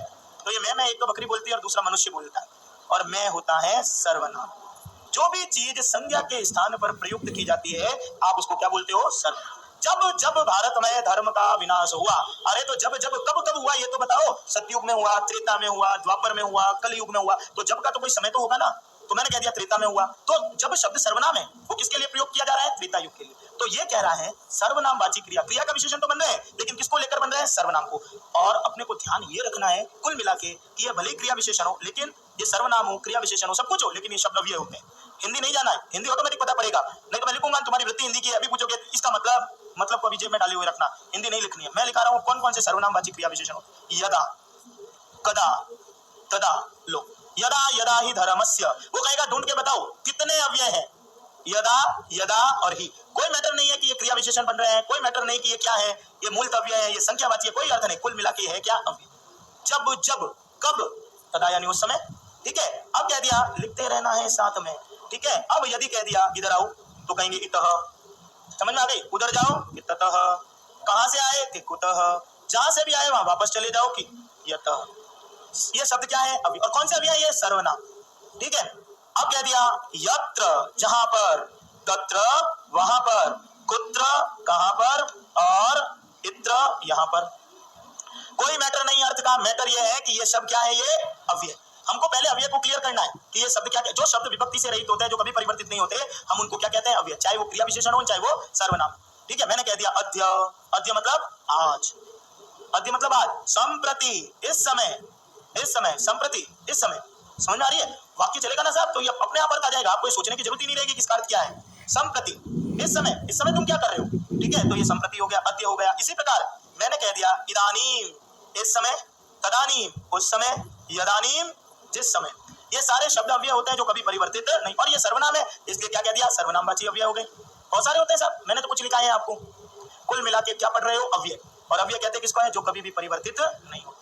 ठीक है? तो चाहे वो मूलतव्य हो, चाहे वो क्रिया विशेषण हो। अब आइए तीसरा अव्यय होगा संख्यावाची क्रिया विशेषण अव्यय। संख्यावाची क्रिया विशेषण अव्यय। ठीक है? चलो, स्नान करते हो सुबह? नहीं करते हो? नहीं करते हो, टाइम ही नहीं मिलता होगा, करते हो है ना? नहीं करते ना? हाँ, मेरे को नहीं मिलता, इसीलिए कह रहा हूँ। चलो नहीं करते तो कोई बात। ऐसी कौन सी चीज है जो दिन में एक बार करते हो? ये पूछना चाह रहा था। आप कह रहे हो नहीं करता हूँ, तो बताओ कौन सी चीज एक बार करते हो? एक बार ही खाते हो? चलो कोई बात, बढ़िया, एक बार ही खाना चाहिए, शरीर स्वस्थ रहता है। एकदा, जो काम एक बार करते हो, ये संख्यावाची क्रिया विशेषण बन गया। एकदा, एक बार। ठीक है? चाय कितनी बार पीते हो? कौन सी चीज 2 बार करते हो? तेरी तो ये तुम्हारा यार आत्मविश्वास बड़ा कमजोर है यार। है? कौन सी खाना 2 बार खाते हो? झूठ बोलते हो, 1 बार खाते हैं। द्विधा, 2 बार। ये सब अभी चल रहा है। ठीक है? चलो 3 बार क्या करते हो दिन में? बीमार पड़ते हो नहीं पड़ते हो? तो गोली कितनी बार लिखता है? एक। डॉक्टर कितनी बार लिखता है? सुबह, दोपहर, शाम। तो ये 3 बार खाते हो, क्या करते हो? त्रिधा, 3 बार। बताओ कौन सी चीज 4 बार करते हो? या तुम स्वयं के बारे में भी अनभिज्ञ हो, तो मैं दूसरों के बारे में क्या, ये क्या पूछो कि तुम्हारे घर के पास कौन है, क्योंकि तुम तो खुद के बारे में नहीं बता पा रहे। सोचो क्या करते हो। तुम्हारे मुंह से कभी ये निकलता ही नहीं है कि सर 4 बार पढ़ता हूँ, ये निकलना चाहिए ना। चतुर्धा, चतुर्धा का मतलब 4 बार। ठीक है, चलो। अब कौन सी चीज आपके शरीर में है लेकिन अनगिनत बार करते हो? कौन सी चीज है जो अनगिनत बार करते हो, जिनको आप गिन ही नहीं सकते? श्वास। लेकिन श्वास को तो गिन सकते हैं आप। कैसे नहीं गिन सकते? पल्स रेट चलती है, क्या बात कर रहे हो यार। डॉक्टर को पूछना, वो 1-1 घंटे में पल्स रेट चेक करता है डॉक्टर की। कौन सी चीज नहीं गिन सकते? आंखों के पलकों का झपकाना। समझ में आ गई? अरे तुम लोग यार चलो कोई बात नहीं। ये कुल मिला के मेरे को ये बताना, अरे मैं ये टेस्ट कर रहा हूँ तुम्हारा एप्टीट्यूड टेस्ट, कि तुम कहां तक जा सकते हो, सोच सकते हो। ठीक है, चलो। ये शब्द अव्यय होते हैं, समझ में आ गई? अब चाहे अव्यय संख्यावाची हो, कोई लेना देना नहीं। चाहे अव्यय क्रिया विशेषण हो, कोई अर्थ नहीं। चाहे वो सर्वनाम हो, कोई अर्थ नहीं। और चाहे वो क्या, अरे तुम मत छोड़ो, इसको छोड़ो, मेरे सामने ध्यान रखो, तुम्हारे आकर्षण का केंद्र में हूं। ठीक है, और इसका मतलब क्या सर? रहने दो, पढ़ा है, पेन तो पढ़ा है। अब कहने का मतलब ये अव्यय, ये कुल मिला के होते क्या है? अव्यय। ठीक है, चाहे वो संख्यावाची हो, चाहे अव्यय हो, बेसिकली अव्यय हो, चाहे वो आपका कौन सा, ये नहीं गिरेगा। ठीक है, नहीं गिरेगा यार, टेंशन मत करो। ठीक है, चलिए। देखो ऐसा है कि हर व्यक्ति अपने कार्य के प्रति बहुत सचेत रहता है। समझ में? मेरे कार्य के प्रति सचेत हूँ, आप अपने कार्य के प्रति सचेत हो ना। पढ़ने में ध्यान, कभी कभी आप भटक जाते हो, है ना, तो वो मैं कभी आपको सही मार्ग पर ले आता हूँ। तो मैंने दूसरा अव्यय लिख दिया साहब। कौन सा अव्यय लिख दिया? कुछ अव्यय बेसिकली अव्यय होंगे, कुछ अव्यय आपके सर्वनामवाची होंगे, कुछ अव्यय संख्यावाची होंगे, लेकिन एक ही चीज समझनी है वो अव्यय। बस हमको अव्यय निकालना आना चाहिए कि अव्यय ये है। अब मैं तीसरा, मूल में तीसरा, पहला उपसर्ग था, दूसरा आपका क्रिया विशेषण, अब तीसरा लिख रहा हूँ समुच्चय बोधक अव्यय। समुच्चय बोधक अव्यय, समुच्चय बोधक अव्यय। अर्थ लिखेंगे, समुच्चय बोधक को लिखेंगे। उससे पहले थोड़ी व्याकरणिक गति देख लें। समुच्चय में कितने उपसर्ग है, देख के बताओ कौन कौन से हैं? सम और बुध। अब बताओ संधि। दीर्घ, वृद्धि, यण और ष्टुत्व, ये ष्टुत्व संधि है। बुध में द, च में कन्वर्ट होकर ये ष्टुत्व में बदल जाएगा। चलो खैर, अब चय में संधि बताओ, आयाति। ठीक है, प्रत्यय लगा हुआ है, अभी तुम्हारे पढ़ा हुआ नहीं इसलिए पूछूंगा नहीं। बोधक में धातु बताओ, लिख, हस, चल और बुध। प्रत्यय बताओ, अक बराबर नवल। तो ये तो अपने मामला क्लियर है। अब आगे लिखेंगे अब समुच्चय बोधक को। शब्दों अथवा वाक्यों को, शब्दों अथवा वाक्यों को जोड़ने वाले, शब्दों अथवा वाक्यों को जोड़ने वाले अथवा शब्दों अथवा वाक्यों को जोड़ने वाले अथवा वियोजित करने वाले अव्यय। वियोजित कहते हैं तोड़ने वाले। शब्दों अथवा वाक्यों को जोड़ने वाले अथवा वियोजित करने वाले अव्यय, तोड़ने वाले अव्यय समुच्चय बोधक अव्यय कहलाते हैं। समुच्चय बोधक अव्यय कहलाते हैं। ये कई प्रकार के होते हैं। ये कई प्रकार के होते हैं। शब्दों अथवा वाक्यों को जोड़ने वाले अथवा वियोजित करने वाले अव्यय, वियोजित यानी तोड़ने वाले अव्यय समुच्चय बोधक अव्यय कहलाते हैं। ये कई प्रकार के होते हैं। ये अनेक प्रकार के हैं। जैसे पहला अव्यय होता है संयोजक अव्यय। पहला कौन सा हो गया? संयोजक। संयोजक उपसर्ग कौन सा है देख के बताइएगा। संधि बताओ, दीर्घ, वृद्धि, यण और अनुस्वार। योजक में धातु, अक बराबर स्त्रीलिंग में चेंज कर दो, संयोजिका। नवुल है ना, तो नवुल तो चेंज होगा आपके, संयोजिका। ठीक है भैया। संयोजक का मतलब होता है जोड़ने वाला। तो दो वाक्यों को जो जोड़ देते हैं वो अव्यय कौन से होते हैं? संयोजक। अब ये आपके अव्यय तो संस्कृत के, हिंदी के तो है नहीं, तो किंतु परंतु ऐसा लिख देता, परंतु अब संस्कृत में चलेगा अथ। अथ अव्यय, कोई भी किताब होगी ना उसके प्रारंभ में लिखा होता अथ। अथ प्रारंभ, यानी अव्यय आपकी बुद्धि को क्या कर रहा है? जोड़ रहा है। यदि आ रहा है च मतलब च का मीनिंग क्या होता है? और क्या कर रहा है? जोड़ रहा है। अब ये संस्कृत में चलेगा। किंच, संधि बताओ भैया, ऑप्शन दे रहा हूँ, वृद्धि, अयादि या परसवर्ण। किंच परसवर्ण संधि है, ये अव्यय है आपका। अभी अव्यय है तुम्हारे, बीच बीच में चलते रहेंगे। उत, अब और को संस्कृत में या तो च कह दो या उत कह दो। तो ये कुल मिला के ये विभक्ति से रहित शब्द होंगे, वो क्या कहलाएंगे? आपके अव्यय। समझ में आ रही है ना? अब आइए नंबर दूसरा अव्यय है वियोजक अव्यय। वियोजक किसको? वियोजक को उपसर्ग बताइए। वो कि वो योजक में यो जो नवुल प्रत्यय। वियोजक कहते हैं दो शब्दों या वाक्यों को तोड़ने वाली, जो अलग कर देते हैं। अथवा आता है, अथवा ये करो, अथवा ये, इन दोनों में से एक काम करो। और संस्कृत में शब्द आता है वा, बार बार आता है वा। वा मतलब अथवा। या फिर मैं लिख दूंगा कभी कभी किम वा, और क्या, इसका मीनिंग भी क्या होता है? अथवा। या मैं आपको लिखता हूँ किंतु। अब आजकल संस्कृत में किंतु शब्द भी लिख देते हैं, समझ में आ गई? तो ये शब्द वियोजक होता है। मैं ये करूँ या वो करूँ, तो मैं एक शब्द संस्कृत का, अब ये दिख जाएंगे आपको ऑटोमेटिक। आहोस्वित लिख दो, आहोस्वित, आहोस्वित, ये अव्यय है। ठीक है, कुल मिला के मेरे कहने का ये मतलब है, चाहे वो संयोग, ये जोड़ेगा तोड़ेगा, वो तो बहुत बात की बात है। सबसे पहली बात तो ये है कि ये शब्द होते क्या है? अव्यय। समझ में आ रही है? कुछ अव्यय ऐसे होते हैं जो कालवाची होते हैं। कालवाची किसको कहते हैं? समय को बताने वाले। तो कालवाचक अव्यय देखो, अब सब पड़े हुए हैं तुम्हारे। मैं कह रहा हूँ यदा, तो यदा काल को तो बता रहा है जब। अरे जब कब? कि जब भी कोई काम हुआ, ये समय को बताने वाला अव्यय है। अद्य, ये आज है। संप्रति, ये इस समय है। ये अव्यय चाहे क्रिया विशेषण हो, चाहे आपका कालवाची हो, चाहे आपका मूल अव्यय हो, बेसिकली ये सब चीज होती क्या है? अव्यय। बहुत सारे हैं, बस एक संकेत रूप में लिख दो। कहने का अर्थ ये कभी नहीं पूछता है कि अव्यय कौन से अर्थ में आ रहे हैं, वो तो ऑटोमेटिक वाक्य में पता पड़ेगा आपको। कुल मिला के ये शब्द क्या होते हैं? अव्यय। पहला अव्यय उपसर्ग हुआ, दूसरा अव्यय समुच्चय, दूसरा क्रिया विशेषण, तीसरा समुच्चय, चौथा लिखेंगे मनोविकार सूचक अव्यय। मनोविकार सूचक अव्यय चौथा अव्यय। पहले तो मनोविकार में संधि बताओ, ऑप्शन दे रहा हूं। दीर्घ, वृद्धि, यण और विसर्ग अलग कर दो। मना नहीं होता है, मनस प्लस विकार। ठीक है, तो मनस में ये विकार में भी उपसर्ग बताओ। विकार में कौन सा उपसर्ग है? कारण में धातु बताओ, प्रत्यय बताओ। गए एक एक शब्द भूल गया, देख लो। मनोविकार किसको कहते हैं? स्नान करते हैं ना सुबह। अभी तो तुम्हारे घर तो बहुत कम लोगों के होंगे, बाकी सब हॉस्टल में रह रहे हो ना। एक हॉस्टल में सबसे बड़ा पानी नहीं होता है ना, सही है। सबसे बड़ा काम जो होता है ना साला, स्नान करना होता है। इतनी गंदगी होती है वहाँ, होती है ना। और कई बार तो ऐसा होता है कॉकरोच होते हैं, छिपकलियां होती है। ठीक है, मनोविकार किसको कहते हैं? स्नान करते हैं तो कभी छिपकली नीचे गिर जाए तो कैसे चिल्लाते हैं अपन?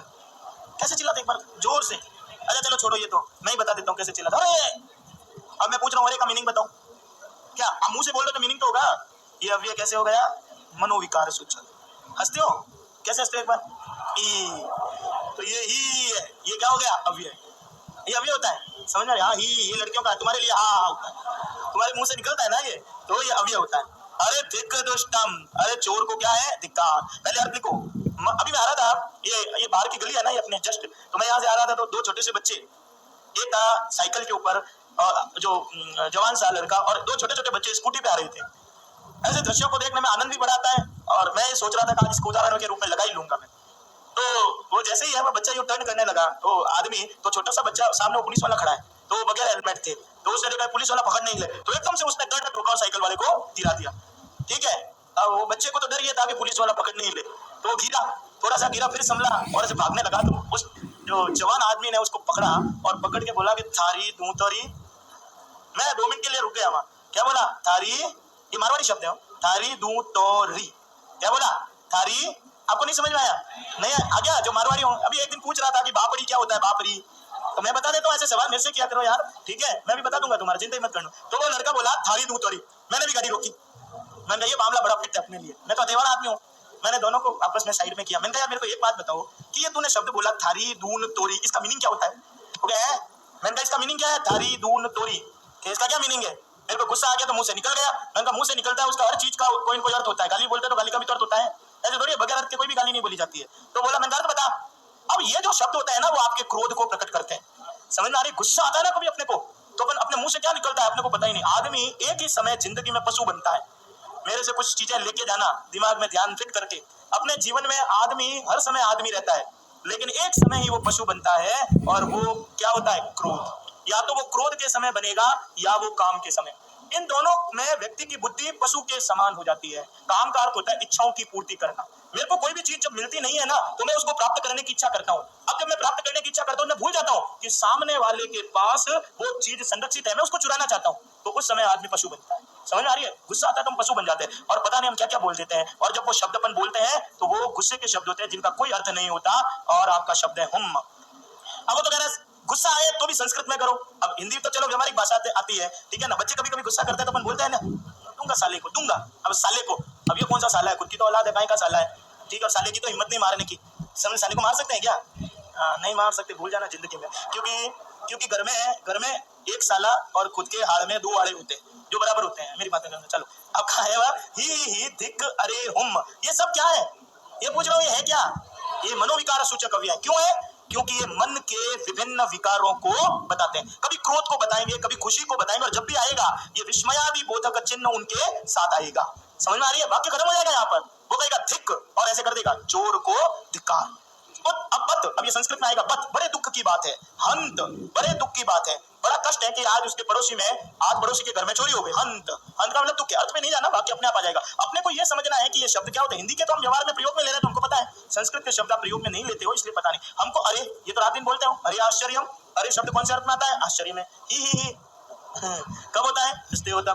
धिक धिक्कारना किसी को, हुम क्रोध में, वध खेद है, दुख है, कष्ट है, हंत, हंत का मतलब जब हृदय से दुख होता है तो उनके अर्थ पे नहीं जाना। क्यों नहीं जाना? क्योंकि अर्थ तो वाक्य में आएगा तभी पता पड़ेगा, मेरे यहाँ बोलने से क्या होगा, ठीक है ना। तो कहने का मतलब ये शब्द मन के विकार को बताते हैं, इसलिए शब्द कैसे होते हैं? मनोविकार सूचक अव्यय।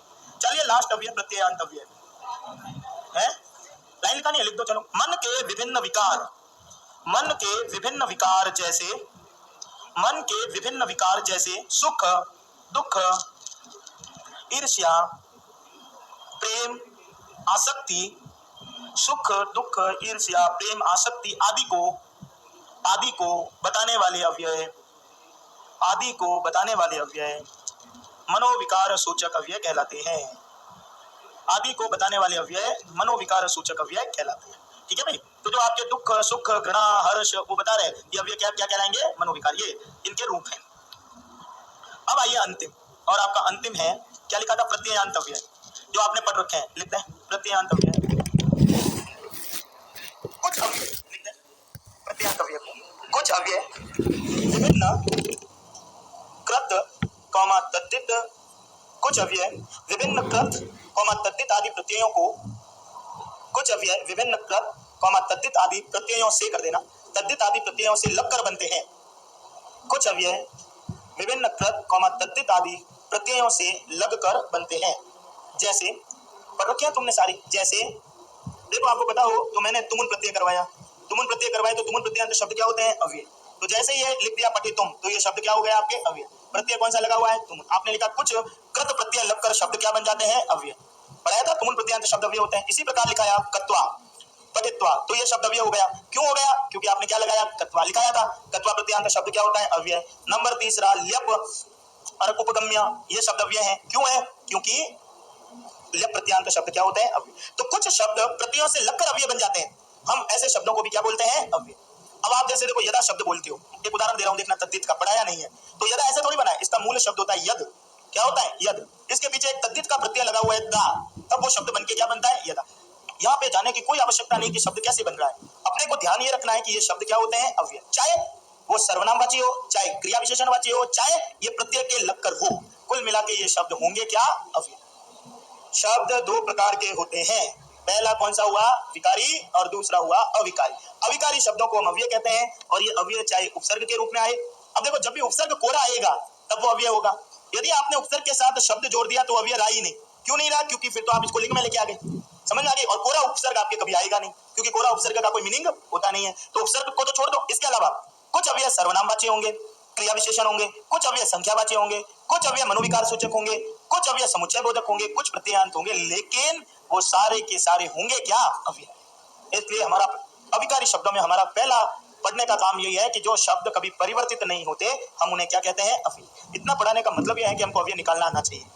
एक वाक्य में दो ही चीज आएगी, या तो विकारी या अविकारी। अविकारी मैंने पढ़ा दिया, और अविकारी का मीनिंग क्या होगा? अव्यय। अब मैं दूसरा टॉपिक ले रहा हूं, वो कौन सा शब्द है आपका? विकार। अब इसके बाद में ब्रेक, आपके वो ब्रेक का टाइम तो आज 6:30 का दे रखा है ना, पर अपन विकारी लिखेंगे पहले, एक बार पहले विकारी लिखेंगे, है ना।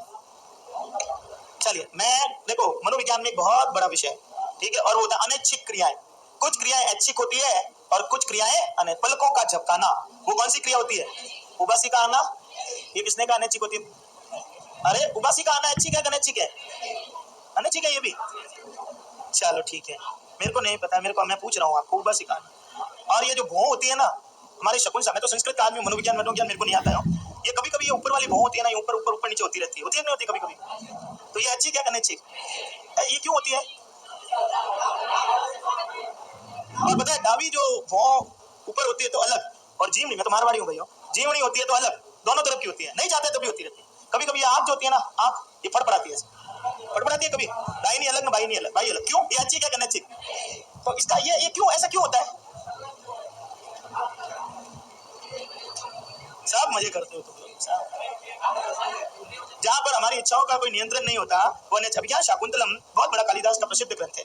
राजा दुष्यंत एक घने जंगल में जा रहा था जहाँ सिर्फ और सिर्फ जानवर ही जानवर थे।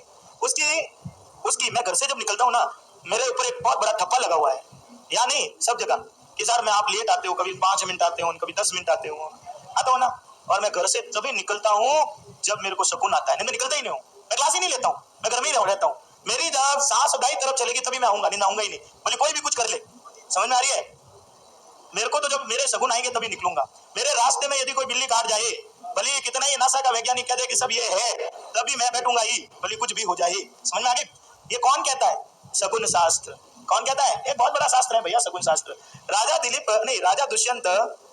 दुष्यंत वो जा रहा था कहाँ पे? घने जंगल में, जहाँ कुछ नहीं था, जानवर ही जानवर थे, और उसकी अचानक से दाहिनी भुजा फड़फड़ाने लग गई।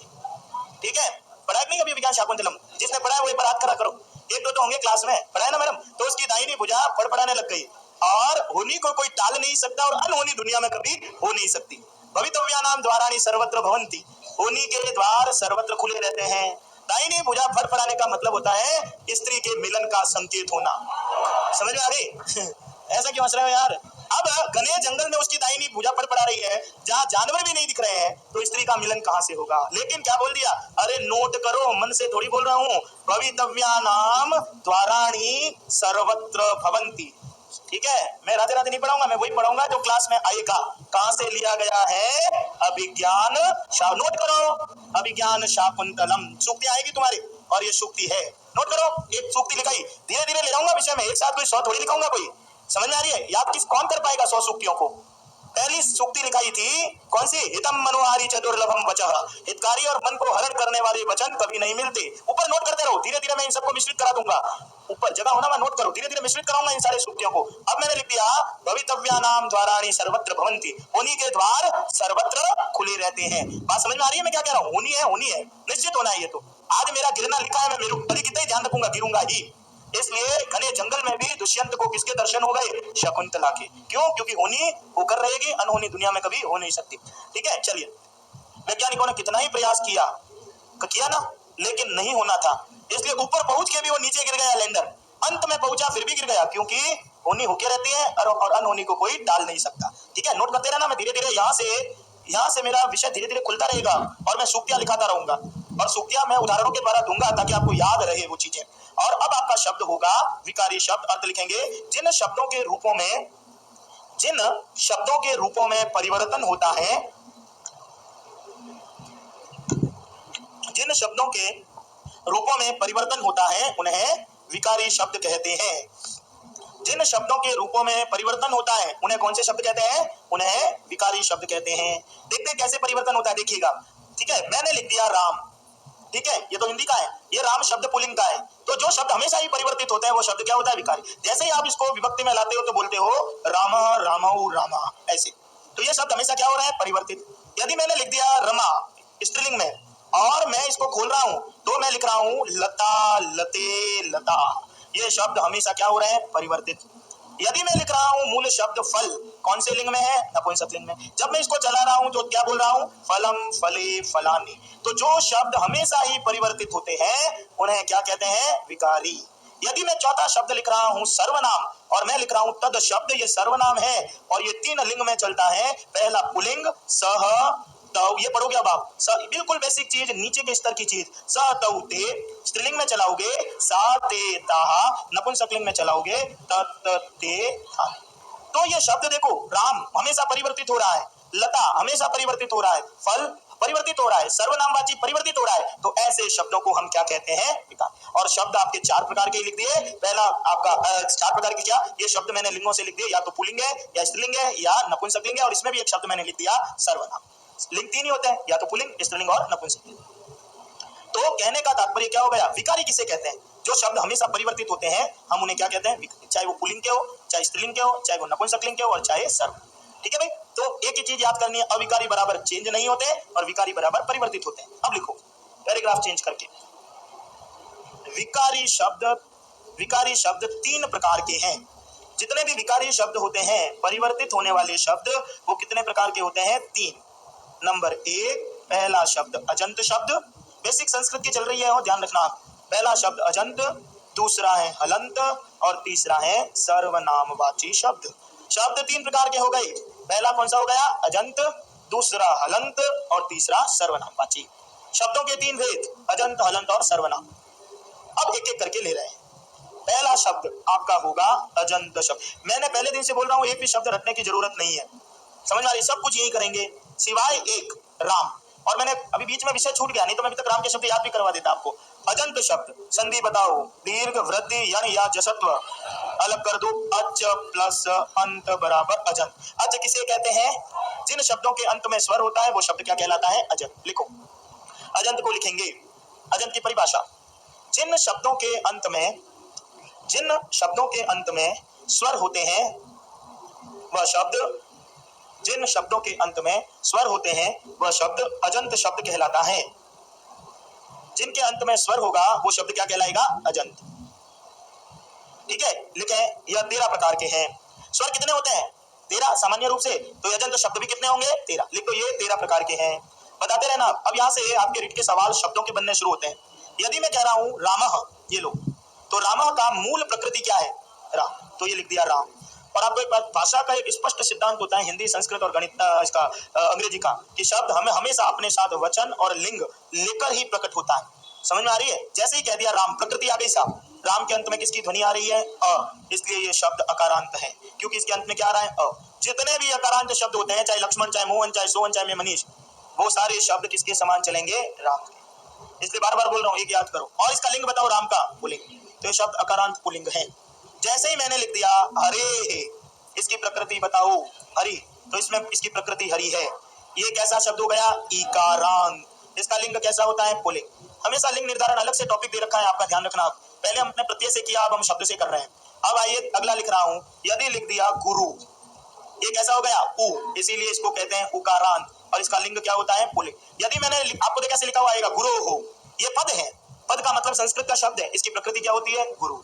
यदि कह दिया, बताना पिता, पिता की प्रकृति क्या होगी? पिता की, अरे अकारांत का, इसकी प्रकृति पे लाना पड़ेगा, ये तो पद है। पिता की प्रकृति क्या होती है? पितृ। तो शब्द तो ये है, पिता शब्द नहीं होता है। और ये शब्द कैसा है? ऋकारांत है, और लिंग कौन सा हो गया? पुल्लिंग। समझ में आ रही है? अब आइए आगे। यदि मैं आपको कह रहा हूं रमाभ्याम, रमाभ्याम प्रकृति बताओ। रमा शब्द कैसा हो गया? आ बराबर आकारांत। लिंग बताओ, जय स्त्रीलिंग। यदि कह दिया मति, अब देखना ये मति, पहले तो मति में प्रत्यय बताओ, तव्य, धनियर, यत और कतिन। लिंग कौन सा हो गया? कतिन का। इसलिए मति शब्द हमेशा कौन से लिंग में होता है? इकारांत है, लेकिन इसका लिंग हमेशा कैसा होगा? स्त्रीलिंग। ये क्यों आ रहा है? क्योंकि प्रत्यय के कारण। अब मैंने कह दिया नदी, नदी बड़ी, कैसा शब्द है? इकारांत। लिंग कैसा होता है? इसलिए नहीं होता है कि नदी बहती है, बल्कि इसका मूल प्रारूप ही ये क्या होता है? स्त्रीलिंग। अभी आगे पता पड़ जाएगा, हालांकि मैं पढ़ा चुका हूं तुमको ये। यदि मैं कह रहा हूं वधु, वधु, आजकल तो पता ही नहीं पड़ता कि वधु पुल्लिंग है कि स्त्रीलिंग है। पहले तो वधु बेचारी साड़ियों में रहती थी, आजकल तो कहीं घूमने जाओ जींस टॉपर में पता ही नहीं पड़ता कि वधु कौन है, आदमी है, औरत है। पर कभी कभी ढूंढना पड़ता है वधु कौन से लिंग में होती है। ए वधु का पहले तो बताओ क्या होता है? उकारांत। और इसका नित्य लिंग कौन सा होता है? स्त्रीलिंग। कभी कभी मैं पूछ लेता हूँ कि मैडम आपके कौन से लिंग में हो, ये बता दो, क्योंकि पढ़ाते रहते हैं ना, इसलिए किसी को देखते ही सबसे पहली बुद्धि को भ्रमित चीज यही होती है, भाई मैं तो शब्द को बोलते ही सबसे पहले एक ही काम करता हूँ कि ये कितना है, ये ढूंढना है वचन, और इसका लिंग कौन सा है, ये ढूंढना है। वो तो शब्द में है, तो भी प्रैक्टिकल जब नहीं पता पड़ता है तो पूछ लेते हैं, संशय दिमाग में कभी नहीं रखना। चलते हैं, माता, माता का मूल शब्द बताओ, मातृ का लिंग बताओ, ऋकारांत स्त्रीलिंग। अब देखते रहिएगा, आ, ई उ उ री, बड़ी री काम की नहीं है, ए आई हमारे काम का नहीं है, इसलिए लिखाया नहीं। ठीक है, चलो अभी नपुंसकलिंग भी लेते हैं एक दो। अब आइए अगला, नपुंसकलिंग शब्दों को लेते हैं। ज्ञान, या ज्ञान क्या, चलो जो याद है वही लिखाते हैं। फल कैसा है? ये अकारांत, लेकिन इसका लिंग कैसा होता है? नपुंसकलिंग।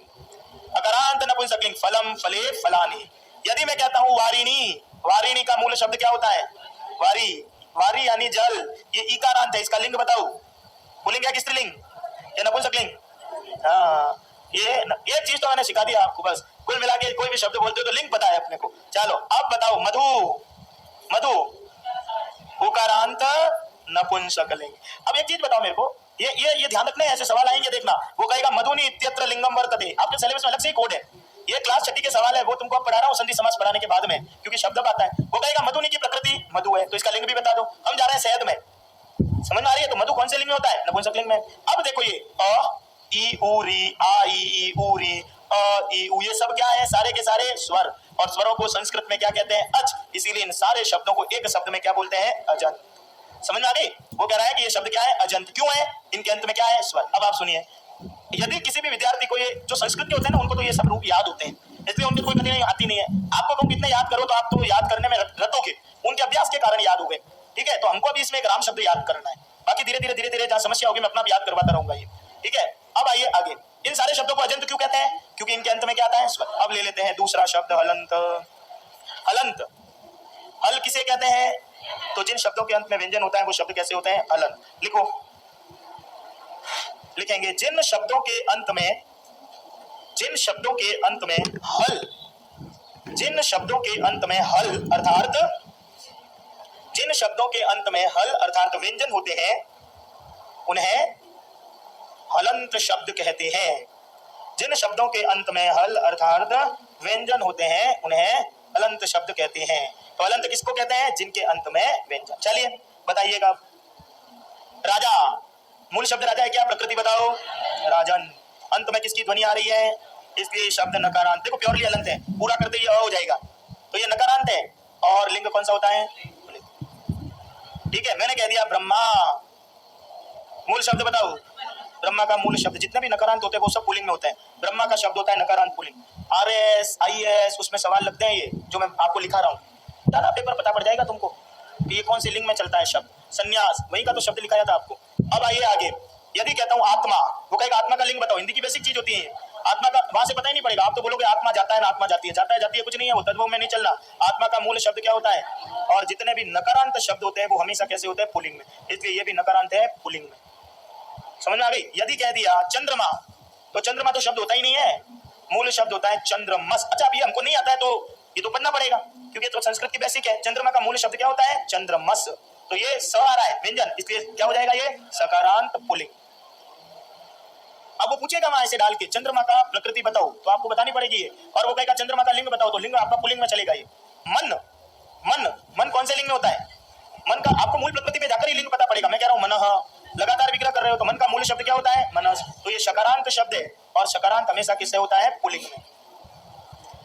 लिंग निर्धारण है ये बेतियन, बेतायन, आतायन, जातायन ऐसे थोड़ी होता है कोई। ठीक है, अब आइए, अब और लिखते हैं एक उदाहरण। जगत, ये जगत शब्द, ये त है साहब, ये तकारांत है लेकिन इसका लिंग होगा नपुंसक लिंग। बहुत सारे होते हैं, मैंने कुछ चीजें लिखा दी आपको। अब एक बात बताओ, इन सबके अंत में हल आ रहा है, इसलिए एक शब्द में हम इनको क्या कहते हैं? हलंत। हाँ, हलंत में न आ रहा है तो नकारांत कह रहे हैं, स आ रहा है तो सकारांत कह रहे हैं। समझ में आ रही है? काम के जितनी भी थी वो लिखा दी। अब पहला शब्द था अजंत, दूसरा शब्द था हलंत। लेकिन भाषा न तो अजंत पे चलती है न हलंत पे। आपकी संपूर्ण जो भाषा चलती है वो तीसरे शब्द से चलती है, वो है सर्वनाम। लास्ट लिखेंगे सर्वनाम वाची शब्द, क्योंकि हम कभी भी संज्ञा नहीं बोलते, हम हमेशा बोलते क्या है? सर्वनाम। आप पूरे दिन संज्ञा नहीं बोलते, क्योंकि संज्ञा तो पैराग्राफ में संज्ञा एक बार ही आती है। क्या? एक किसान का नाम देवदत्त था, पूरे पैराग्राफ में कहीं देवदत्त नहीं आएगा। उसने ये किया, वह खेत में गया, उसने चारा डाला, उसकी गाय ने, तो उसका, उसकी, ये सब क्या होते हैं? सर। वो किसके लिए प्रयोग किए जा रहे हैं? संज्ञा। अभी बोलोगे संज्ञा की जगह प्रयुक्त होने वाले शब्दों को सर्वनाम कहते हैं, मैं ये उत्तर नहीं चाहता। समझ में आ गई? अब बताओ सर्वनाम किसे कहते हैं? सर्वनाम कितने होते हैं? कितने होते हैं? 11, 9, 35, 21। ये पहले तो 9 वाले, मैं, तुम दोनों, तुम सब, यह, वह, तुम्हारा, मेरा, इसका, चीची करते हैं अपन, वो सब। तो 9 की जगह 13 तो मैंने बोल दिए, तो 9 भी गया, 11 भी गया। अब 35 है, 6 है। पहले बताओ ये सर्वनाम है या सर्वनाम? ये 35 वाले 2 मिनट रुको थोड़ा, पहले इनका तो क्लियर कर दूं मामला, फिर 35 पे आऊंगा। तो ये 6 सर्वनाम है या सर्वनाम के भेद है? तो आप तो कह रहे हो सर्वनाम है। मैडम क्यों घुमा रहे हो मेरे को? मैं तो खुद हिंदी का मास्टर आदमी हूँ। तो अब बताओ सर्वनाम कितना? 35 वाले ले लेते हैं। और सर्वनाम की परिभाषा भी क्या होती है? लिख दो, सर्वादीनी सर्वनामानि। सर्वादीनी सर्वनामानि लिखो।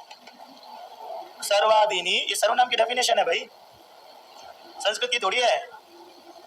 तुम तत्सम पढ़ रहे हो और इससे सुधरेगी क्या? तद्भव। सर्वादीनी संधि बताओ।